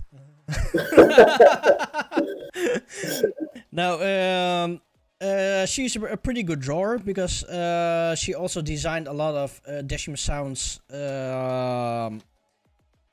flyers, but the biggest problem of her is that the boobs are always incorrect. But yeah, oh wait, here you can even see it a little bit better. The new logo that you designed, I still use it, only in a different color. The warrior you designed, and also the inlay. So yeah, it's a proper CD, and yeah, oh, and you also have been a part of it, and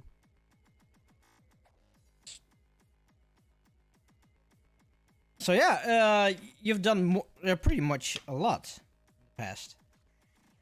Also for Yes. Yeah, thank you for asking me. I'm glad to help out. But yeah, now enough about our stuff. Let's talk about your CD because we still have half an hour. How did this came to be? Because why did you decide to suddenly do a CD? Yeah, the idea was because my friends and I planned to fly over to Japan, and it was like, I need to make a CD for Comic Cat, and I asked Daichi from Melodic Strike if he likes or if he's okay with me selling this CD on his booth. He was okay with it. So we flew over to Japan, and at the Comic Cat Day, I gave him the CDs. And before that, my plan was to make a hardtech CD because at 2018, my most favorite genre was hardtech. Wanted to give back something to the scene, and so I decided to make a hardtech album, which is Melodic Strike. And I told the artist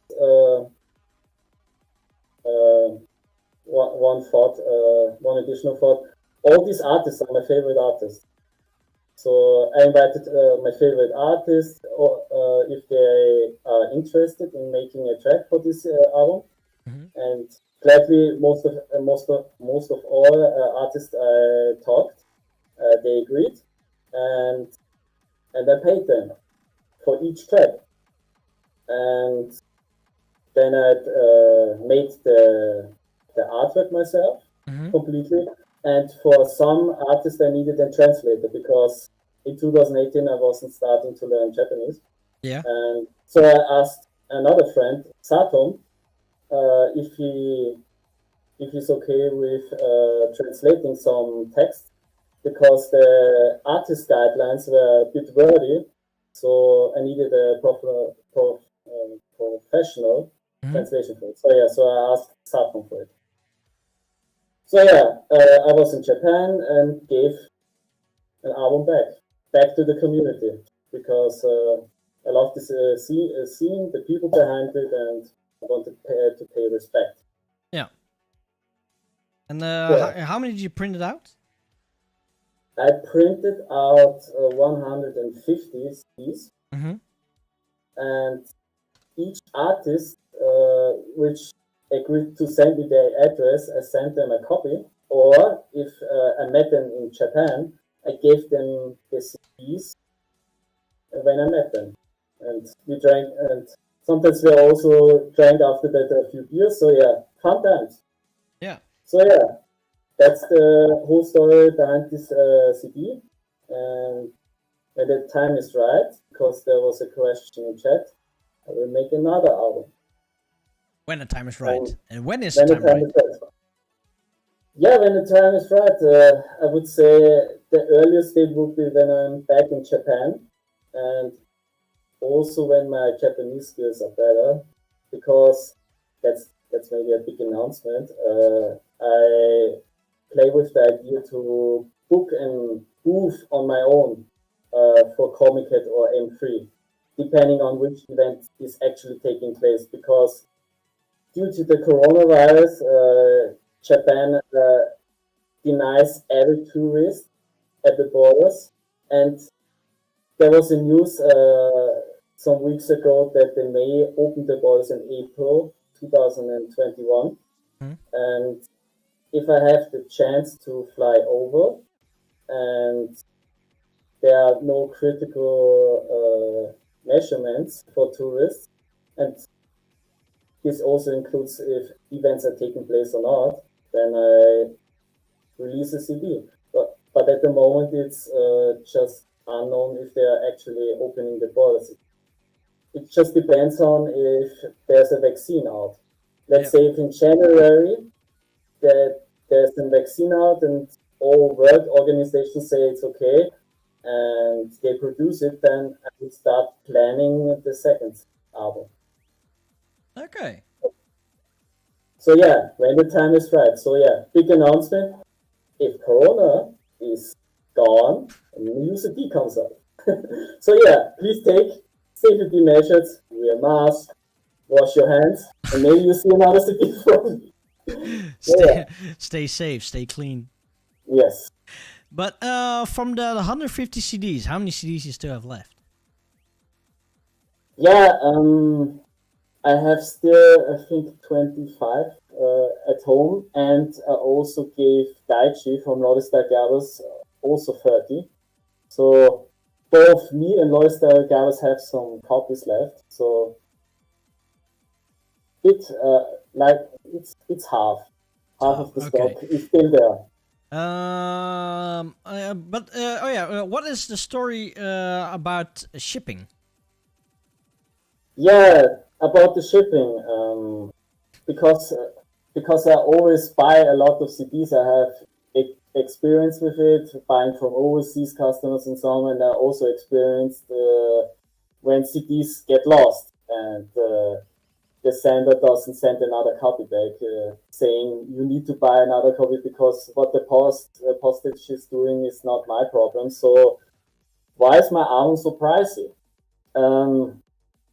Because I paid all the artists fairly. I had some expenses. So the price is always 10, 12 euros. And then there comes the shipping cost. In Austria, there's a problem with the shipping cost because if you just send a CD and if it would be a bit smaller, I could send it for 4 or 5 euros worldwide. But because it's a CD, it at least costs 8 euros. And because I had problems with other labels, when the shipment gets lost, I always said if I release an album, I always want to make sure that the album is trackable. So 12 euros at least for worldwide shipping. At least that's the prices in Austria. So yeah, that's exactly the case. If I want to ship globally, it's at least 12 euros with tracking, but everyone gets it and everyone knows where the CD is. And the other option is, because I travel worldwide, I could also meet people and just gave them the CD personally. So yeah, if let's say most customers want to fly over to Japan at Comiket 100, which I'm definitely joining, then I could give the CDs to you personally. Okay, that's that's a good thing. But but people still can buy the CDs. Only it's really limited stock sale. Yeah, it's one limited. B is sadly because of Austrian postage prices a bit pricey for worldwide sending. But as I explained before, I always make sure that I'm at club events, Czech Republic or Germany or in the Netherlands. If you're in Europe and let's say Brainshit makes a new event, a new Ponte Beats, you can meet me. And and if I'm in Japan, I also could hand you the CD. Or let's say if I'm in America.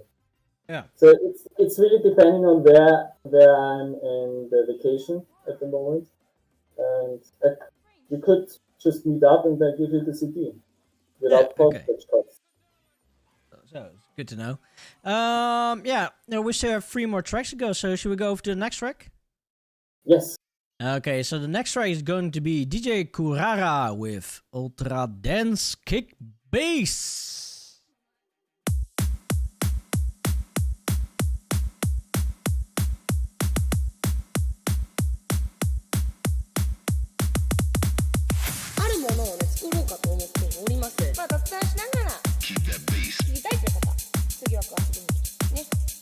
私は個人的に大好き。ここはあたいの出番だな。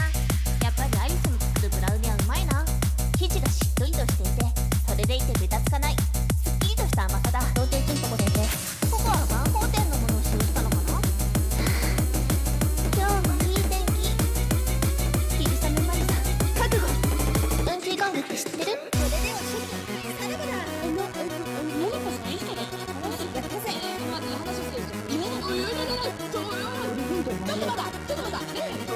僕で松原の有名なこれ赤のアウトスのできてよかった感じですよ。ちゃんと待ってよくついてくる。原型はね、白い犬がいて、この犬はね、面白い。アホっぽい雪に嫌われすぎよ。多分僕に嫌われてる。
いいぞ。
And we're back here at J-Core Live, and we still have Hellfury here with us.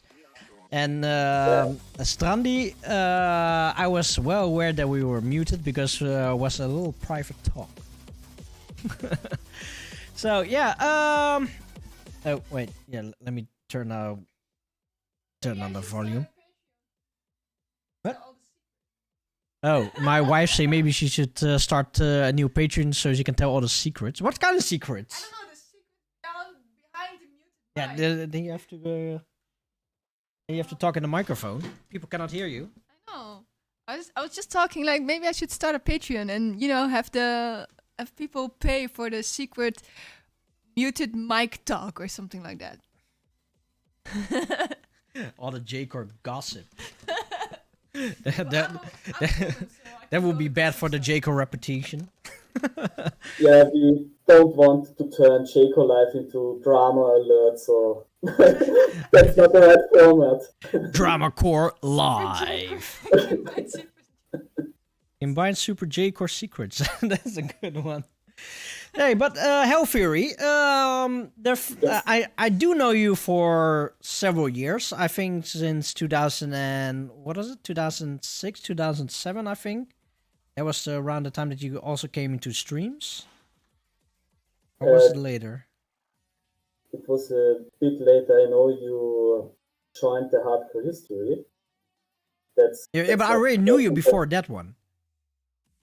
Oh, okay. 2008 maybe? Yeah, that could be, because in 2006, and I just started to learn DJing in 2007. I released my first mix on happyhardcore.com. So maybe you know me from that time. No, I know you from one of the J-Core streams. Because you were in the chat as well. Yeah.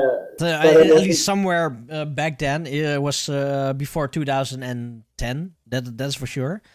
Yeah, that's for sure. But the first time that I actually met you face to face in person, that was at Dokumi 2015. That's correct. Yes. And that is also. Was coming. And that is also the first time that I met Cheesecake, Brain Shit, or was Brain Shit earlier? I thought Brain Shit was earlier. Nux, that was the first time I met Nux, I think. Or Nux also came earlier to Decimal Sounds. I don't even know. But I know for sure that I met you there for the first time. That's correct, yeah.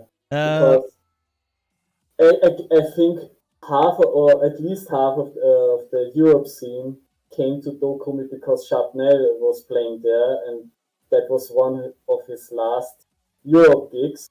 So the scene had to pay respect for him, and almost everyone came just for this event.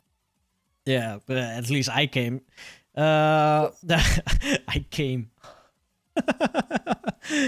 Oh yeah, Brain Shit. That was pretty intense, yes. Brain Shit. I know that we met at the 10 years RTC, but I don't know if it was that year or was way earlier than that. It was 2006, I think.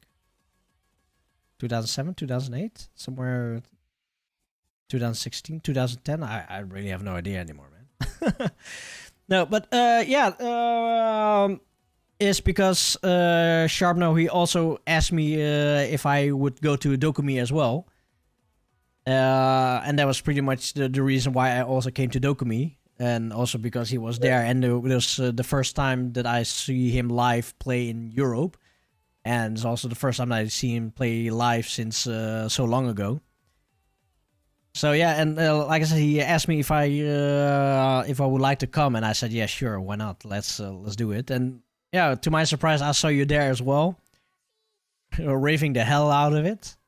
Yeah, because at the time at Dokumi, that was the first time I saw Sharpnel, and I was so huge fan. It had the same effect like I had with Scott Brown. I was starstruck and couldn't talk much with him. Because I was like, that's the J-Core person making such great tracks, and he's popular, so I was a bit starstruck when I first saw him. Yeah. So, yeah. And he made a really great set. So another story is this: always at Dokomi, I film everything, every DJ with the permission of DJ Nax and Brainship. And for Chapney, said I can't film it because the music is too good.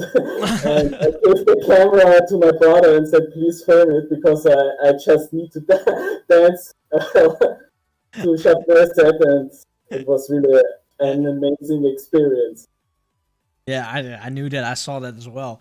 But during Dokumi, you also organized something really legendary. You just keep organizing stuff.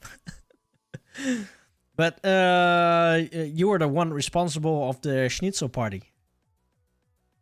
Yeah, not at 2015, but was not 2017. No, that's too early because at 2015 it was still loosely managed by Brainshit and others. Okay, so it was Brainy. Yeah, I thought that you did it. It was the initial idea to make a Schnitzel party, but I didn't manage it at the time. Sorry, Brainy. Sorry, Brainy. This one goes out to you. But in 2017 or 18, I just thought to myself, we need to make the Schnitzel party really a thing for fans, and it just grew really large. I think 2018 there were like 40 people just eating Schnitzel with all the dishes, and half of the restaurant was just us. Yeah, but it was the first time as well. The half of the restaurant was us. But yeah.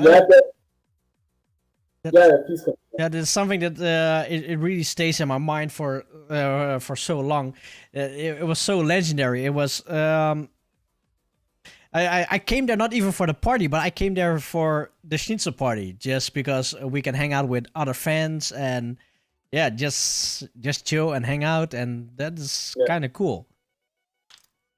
Yeah, that's why I said I could also manage that. I still have the phone number of this restaurant, and if Dokumi is not in Corona chaos, then I could manage another Schnitzel party with friends and DJs.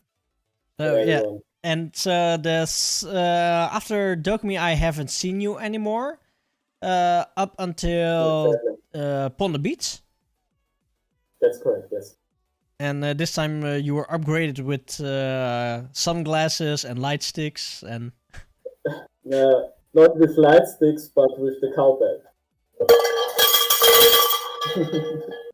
So But what was your picture that you were doing like this then? Oh wait, was it your fingers?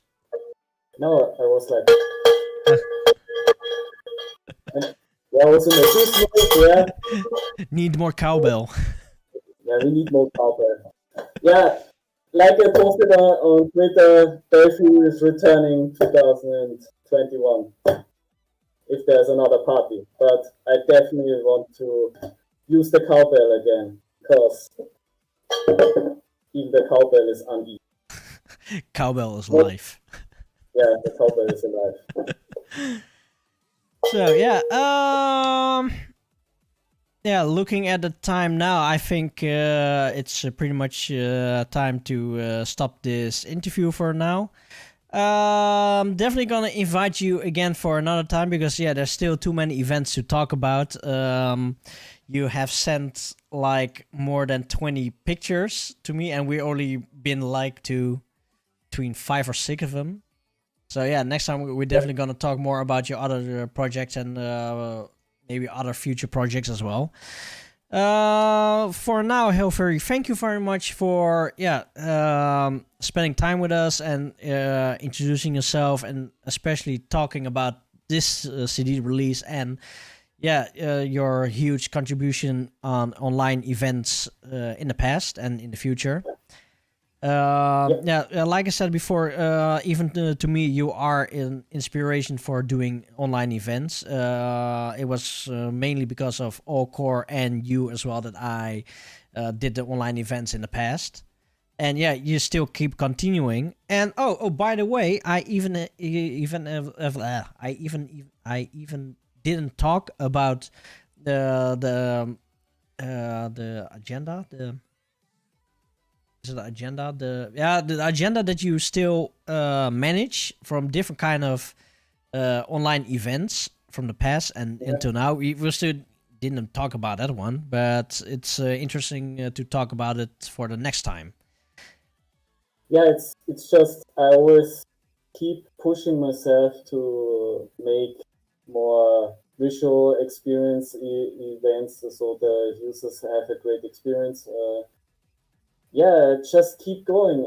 I love the music. I love the scene. I met so many people, including you, and yeah, I'm just happy to be here and talk about this in public.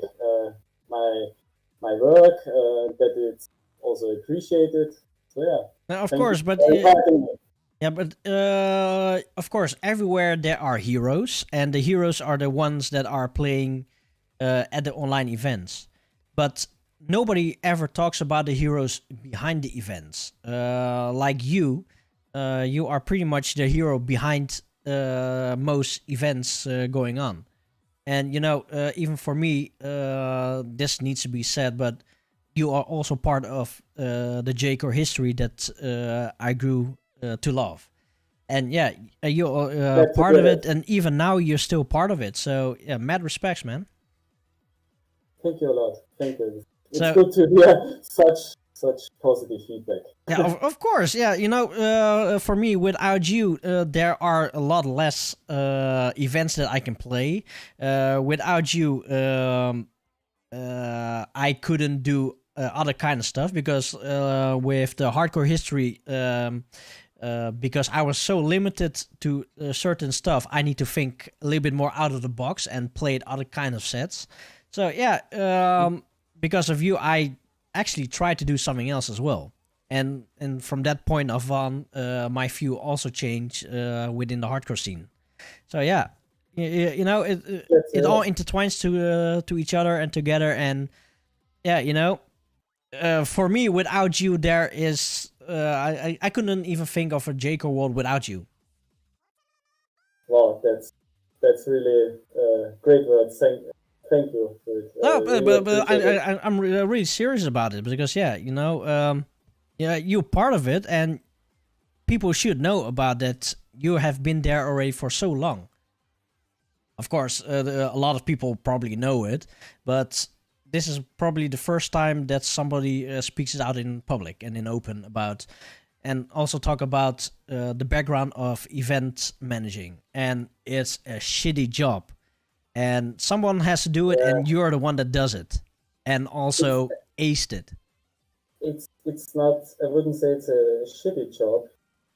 Just time consuming, and it could take, if you're not doing it properly, a huge toll on your mental health and also a huge toll on friendships if you're doing too much like I did. So I was glad I could talk about it, so no one, I hope, does the same mistakes as me. Well, I almost made the same mistake as you. As in the last few months, I've been working overtime with J-Core Live, with Paradise, with managing my stream, making my stream better, and up until a point that I almost had to break down myself. So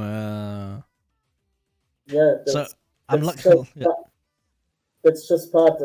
What I'm also doing with the Otaku Hardcore Revolution is I want to invite more people so they can so they can put a fresh input into it and take over some tasks.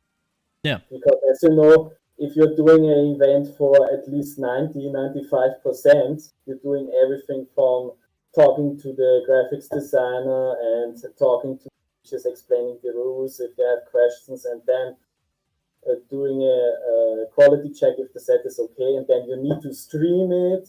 Then you need to maybe take a day off, and it's just really time consuming. Yeah. And at least for me, I'm not really that person that says, without me this event wouldn't happen. It's just I'm the man behind the scenes, and I'm glad for that people know me and I can work with them on any events. And yeah, and just make an event where everyone, at least worldwide, can be in one place. Maybe that's maybe a topic for the next interview. Yeah, what definitely. is the future of honor in events? Because I see a huge change in how online events should be, what the requirements are, because there's a lot happening. Because I'm not only looking at our scene, on our genre bubble, let's say, also looking at future funk events, house events. Since the coronavirus, almost every week there are 3 events at least happening. Mm-hmm. And I see creative changes. Yeah. But we can talk about this also in the next interview. Yeah, we definitely should. Yeah, before we go, where can we buy your stuff? Or at least where can we buy Melodic Strike? You posted that as a link? Because if there are any fans out there that really wants to buy this release, it's an absolute banger. So yeah, support Hellfury. Sorry. Support Hellfury. Buy the CD. Buy the release. Yeah, it's definitely such a banger. So post a link there later because you should do it. Yeah, I will post it. 1 second. One. Yeah, still 1. It's still 1. Yeah, it's still. There's still. Oh, Harley Diver, he just redeemed 100 points for saying that we are thirsty. So, do you have a drink at hand? Yes. Well, I would say kampai. Water. I have water too, so kampai. Kampai. So, everybody, oh wait, Hellfury, is there still something that you want to say to the audience? My final words on this interview. Yeah, final words. The final words. Thank you for joining the stream. Thank you for participating, asking questions. I hope I made a great interview and shared some information, interesting information. And also, thanks for tuning in. And please, if you haven't done already, please buy the CD. Yeah. So I can make more CDs. Yeah, you know, that is the most important thing. More money for more CDs. Because making CDs is really expensive. Yeah, it's a 4-digit number, at least for me. And Jesus. The final words for me is I enjoy music. I don't care much about money in this regard. I just want to share the experiences from each DJ which I involved in CDs, events. In the past I did radio shows, Venture Season 3 Formatics. I just want to make sure that the scene grows, still continues to grow. So yeah, thank you for tuning in. And if you haven't done already, please buy my CD. So yeah, from my end, thank you very much for joining into the show and making time, of course. And we're definitely gonna invite you for another show on a quick date, and then everybody has a chance to have a Q&A with the hero behind the scenes called Hellfury. But that is for next time. So we are going over to the second last track, and that is UET of Wet. What is it? The second last track is Wet with Azure Construction. Wet with Azure Construction.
かして変態さん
？And we're back here at J-Core Live.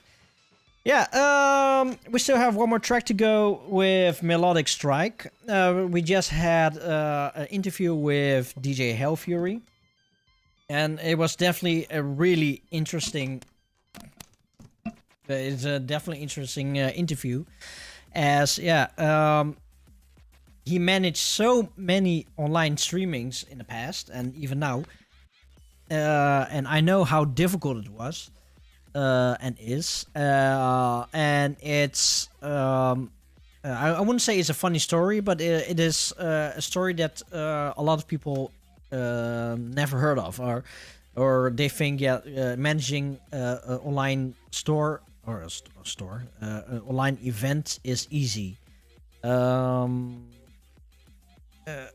I can see myself in Hellfury because he does a lot of stuff on his own. It's pity that he eventually did got a burnout, but if I don't watch out, I would be in that position as well. So what he told today is also a learning point for me, is that you can do everything by yourself, but getting help is better because then you can manage your life a little bit better. So yeah, I do want to announce something. Am I going to do it now? Yeah, fuck it. Because I have been wanting to tell this already 2 weeks, but I am going to tell it now today. As normally by tomorrow I am starting my new project, but that new project has been postponed to next month. So I am going to show you what I'm planning to do. Then I need to find where the folder is. Let's see, where is that folder?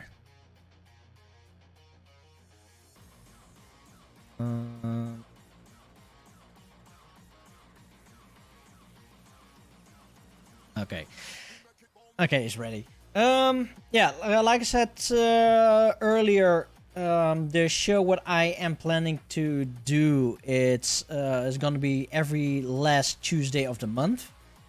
It is a special show. It is like J-Core Live, but it's different. It's has nothing to do with J-Core. But it might be interesting because before I'm gonna show you what it is I'm really proud that I can be a part of it, and it's J-Core pre-recorded. No, it's not J-Core pre-recorded. But I am going to host a new show. It is an official show. So are you guys ready? No, not this one. That was the wrong one. So are you ready?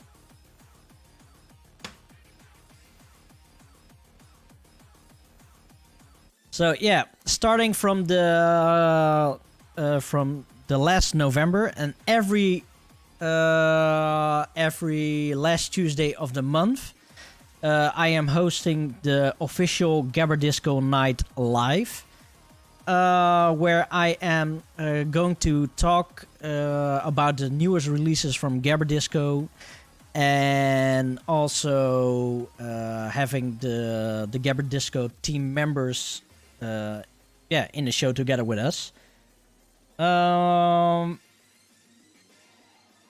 mainly talk about the newest releases. So yeah, I've been wanting to talk about this already for 1 month, but I just kept it secret because they were not really ready yet, and the reason why it got postponed is because they were not ready for this month as well. But yeah, I was talking to the Speed Freak about that I really want to do a Gabber Disco show. That I would review their music and show their music like what I do here in J-Core Live. And I also told the Speed Freak about that he should start a new Twitch channel while he make music, and yeah, a lot of people will be following it. But eventually we came to talk, and we had like a 2-hour Discord chat. And the chemistry was there, and then he said, why don't you do it? So why don't I do it? So and I said, are you sure? Because yeah, it's a real honor for me, because I have been a fan of the Speed Freak and DJ Mutante for so long. The music that they are doing is always top notch. And also thanks to the Roundwave Crusher stream when he did his when he's doing his Gabber Disco sets. I also get to learn the music of Crisis. That was so awesome, so great that I eventually been a big fan of Gabber Disco. I was already a fan of Gabber Disco, but when he said I'm allowed to do it, it's like a huge honor for me. And said that I am also part of the family. So yeah, starting from the end of next month, I am doing the new Gabber Disco Night Live. It's going to be a 2-hour show, maybe 3-hour show. So yeah. And Melon is not only that I'm allowed to do it, but I am allowed to do it as the official channel. And is all going to be here on the Neodash Zerox Twitch. So yeah. If you like Gabber Disco, come follow every last Tuesday of the month, and then we're doing a Gabber Disco show.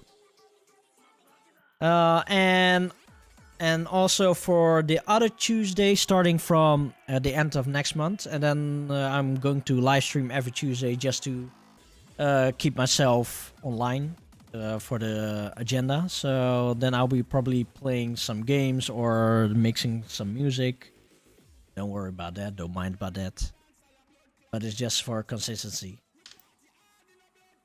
So yeah. Ah, this is suddenly it's a weight of my shoulder. And in case you don't know what Gabber Disco is, to name it short, Gabber Disco is a hard tech based music genre, but full with memes. Full with pop culture references, a lot of technical details in there, and every track, it's just pure artwork. But if you are interested in hearing what Gabber Disco is, search Gabber Disco on YouTube, and then you can find already some stuff. As for the show, what I'm going to do, I am already busy with some layouts. Just for your information, the layouts. This is the inspiration for the layout, and already have a new starting screen. I already started working on it. So, no, not this one. So yeah, it's going to be a nice project, a huge project. I'm glad it got postponed, because otherwise I would be stressed out even more. But yeah, the official note must will come out in the open in a few weeks. But I wanted to tell you guys this firsthand. Brain shit is going to bed. So, Brainy, thank you very much for joining into the show. Have a good night rest, and I hope to see you next time again. Ciao bello. So yeah, oh damn, it's already 15 minutes over time. So I still have one more track to go. So yeah, I think I am also going to stop in a minute or two. Yeah, if you haven't done so yet, down there, all the way down there, you see like, wait, let's see, where is it here? Down there you see there's something turning. Those are my Facebook, YouTube, Instagram, merch, Twitter, and you can find me on Neodash Zerox, and on YouTube you can find me on Jcore Live. I also have a Patreon if you'd like to support me even more. You can find me at patreon.com/NeodashZerox. And of course, I would like to say thank you to my... Oh yeah, this is the end of the month. To my fellow patrons, Defrag, Orin, Holy AD, Tom CXR, Hardcore United Italia, but he's never here. Victor. Shit, I missed somebody. Yeah, I must write it down. I still have one more. Let's see, because I must say thank you to them. I really do need to write it down. But dude. And now my my internet is fucking up. What, dude? Yeah, it is Phil because it isn't loading. I am still missing one more person.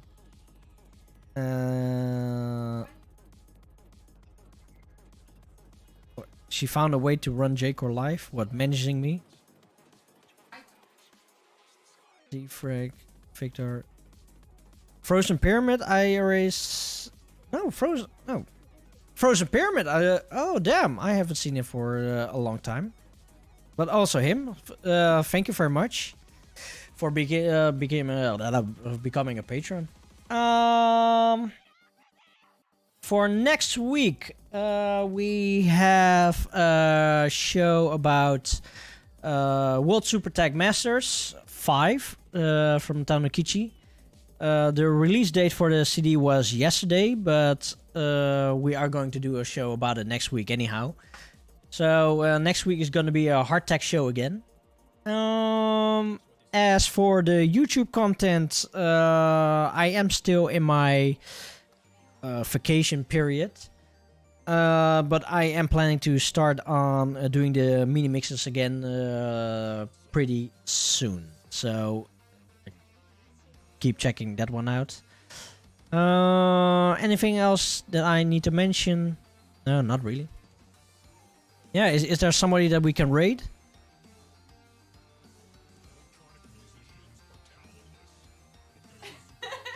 What?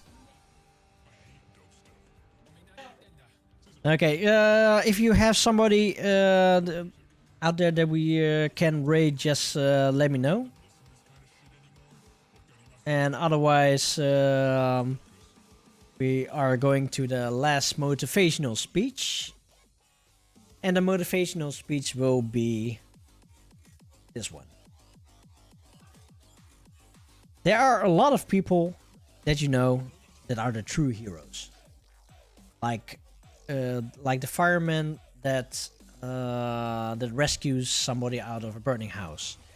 Or like the bus driver that brings you from A to B. You have heroes like a Batman, like an Iron Man, is always on the foreground.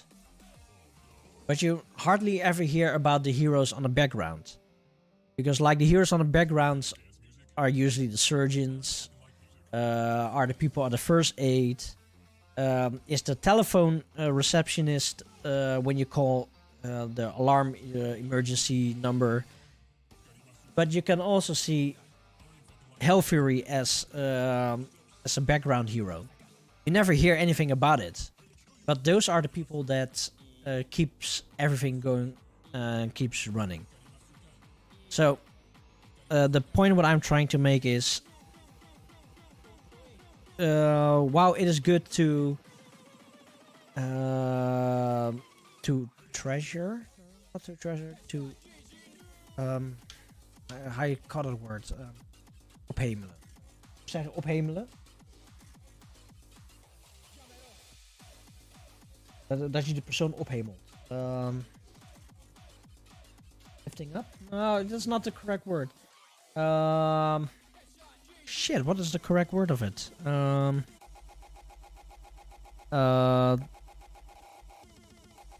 Okay, so the people on the foreground that you always say thank you to them.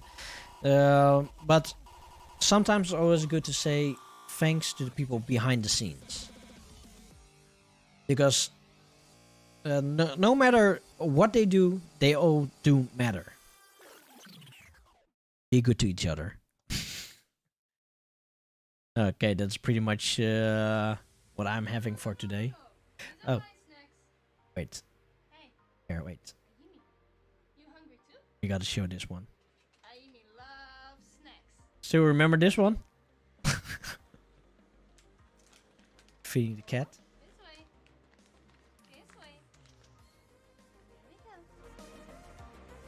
Nobody has been feeding my cat the last few weeks. So yeah, then we need to show it on video like this.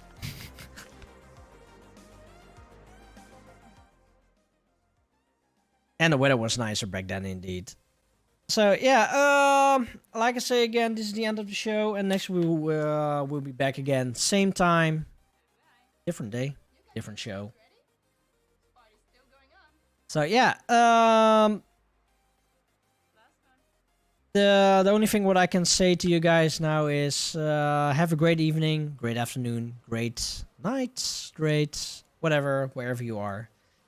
The most important part is stay clean, stay safe, but most of all, stay J-Core.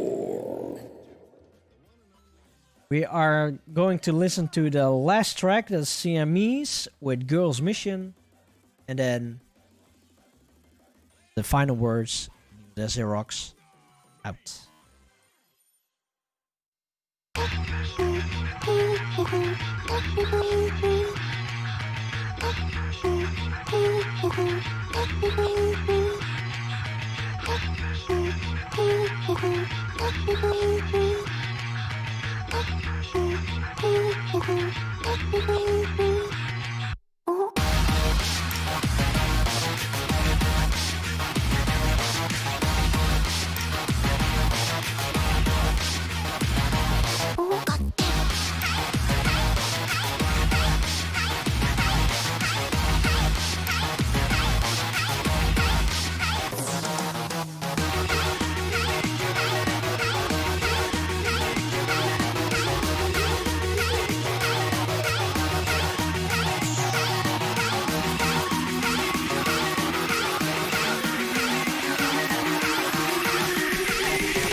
Oh, and I forgot to do a quick shout out to Koala Bad Cow, DJ Hellfury, Melon Pond, Jackazit, Harley Diver, Swoopa, Kimbines, and that's pretty much everybody. Brain Shit, I think he left already. Holy 80, Cake of All Time, Tom CXR, Defrag, and Harigato. So see you guys next week again.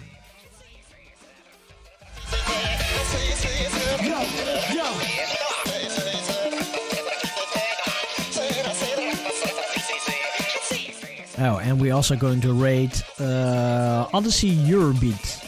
So if you like Eurobeat, stay tuned.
Nice.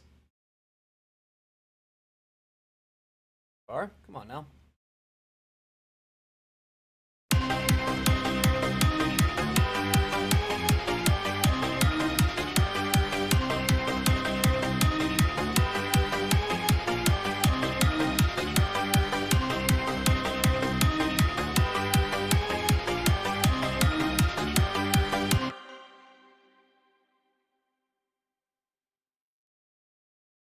What is this?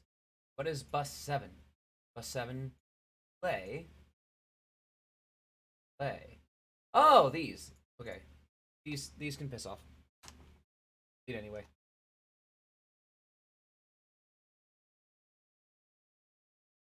Here asked for added presets.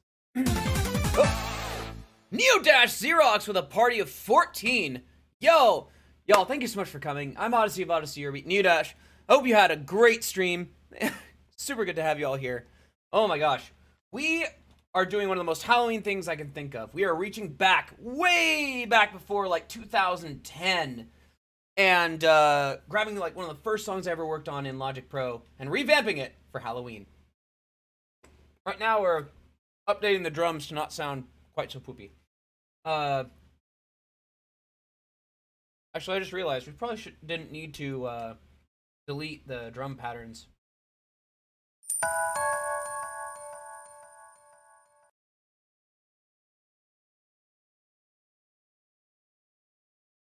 Hold on.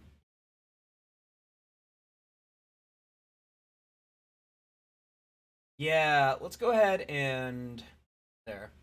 Alright, so these are basically the same information. Oh. Oh. Okay, so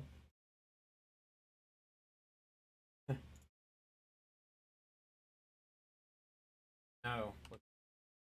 Okay. Streaming raid unknown people. Aw. Appreciate that. Okay. Oh my gosh. I feel like okay, I feel like I need to like greet more people here.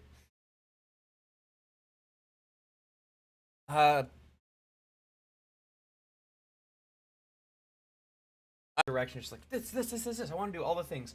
If you're new here, please make yourselves at home. Good work on Parody. Oh, thank you so much. You did as well. Like, why do words not come to? I think it's because I haven't eaten. I need to eat. Low brain sugar. We'll go with that. I'm just glad you're all here. Thank you so much for coming. And that is all I have the mental capacity to do. That is not this. Okay.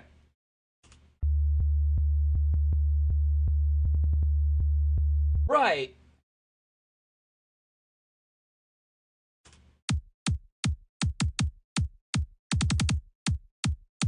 Okay, I was doing something with these. All right, so, oh great, it added the buses again. Anyway, there we go. Okay, so let's go ahead and shape this.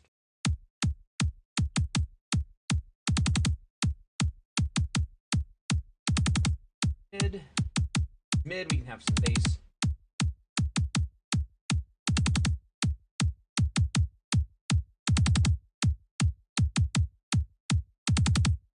Oh, you know what else it is? It sounds like it's kind of popping away.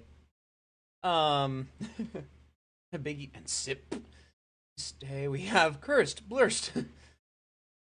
Huh? I think it's exclamation point. Oh, exclamation point. For cheer. Also, my goodness, thank you.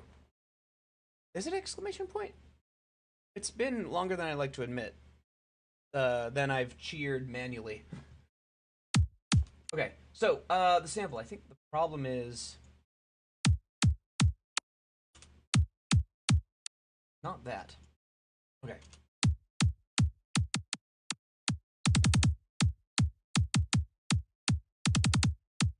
There we go. There's not like there's not that pop sound. All right, hydrate from Party Rock. Party Rock's cool. That hydrated. All right. That's nice and punchy.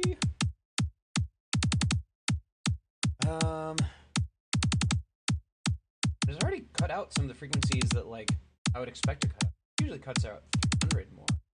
But fine. Alright, and then we'll do something for side. Not much point in having hundreds.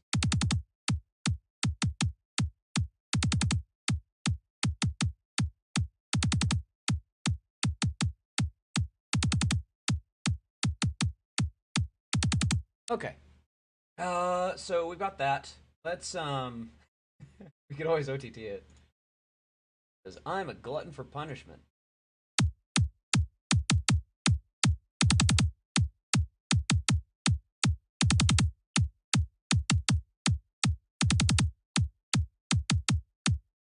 Okay.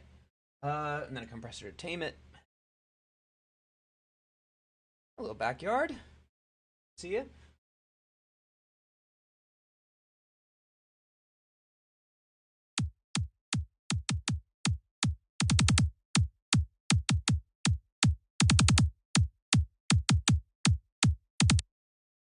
Just the same.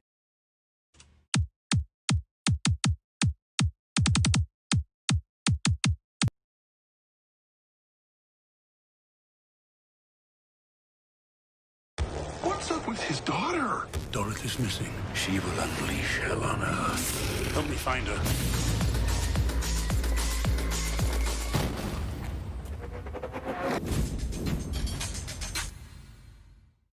So we got that. Let's get some.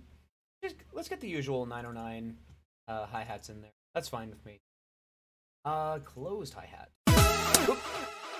There we go. Finally, it worked. Yo, Neodash, thank you so much for the 500 bits. Every bit's appreciated. Yeah, let's get some love in the chat for Neodash Zerox. Super good to have you here. Getting kicked in the ears repeatedly by a kick. Yeah, Knuckles, that's my day job. Yes, it is. So, yeah, I know that pain intimately. That in close.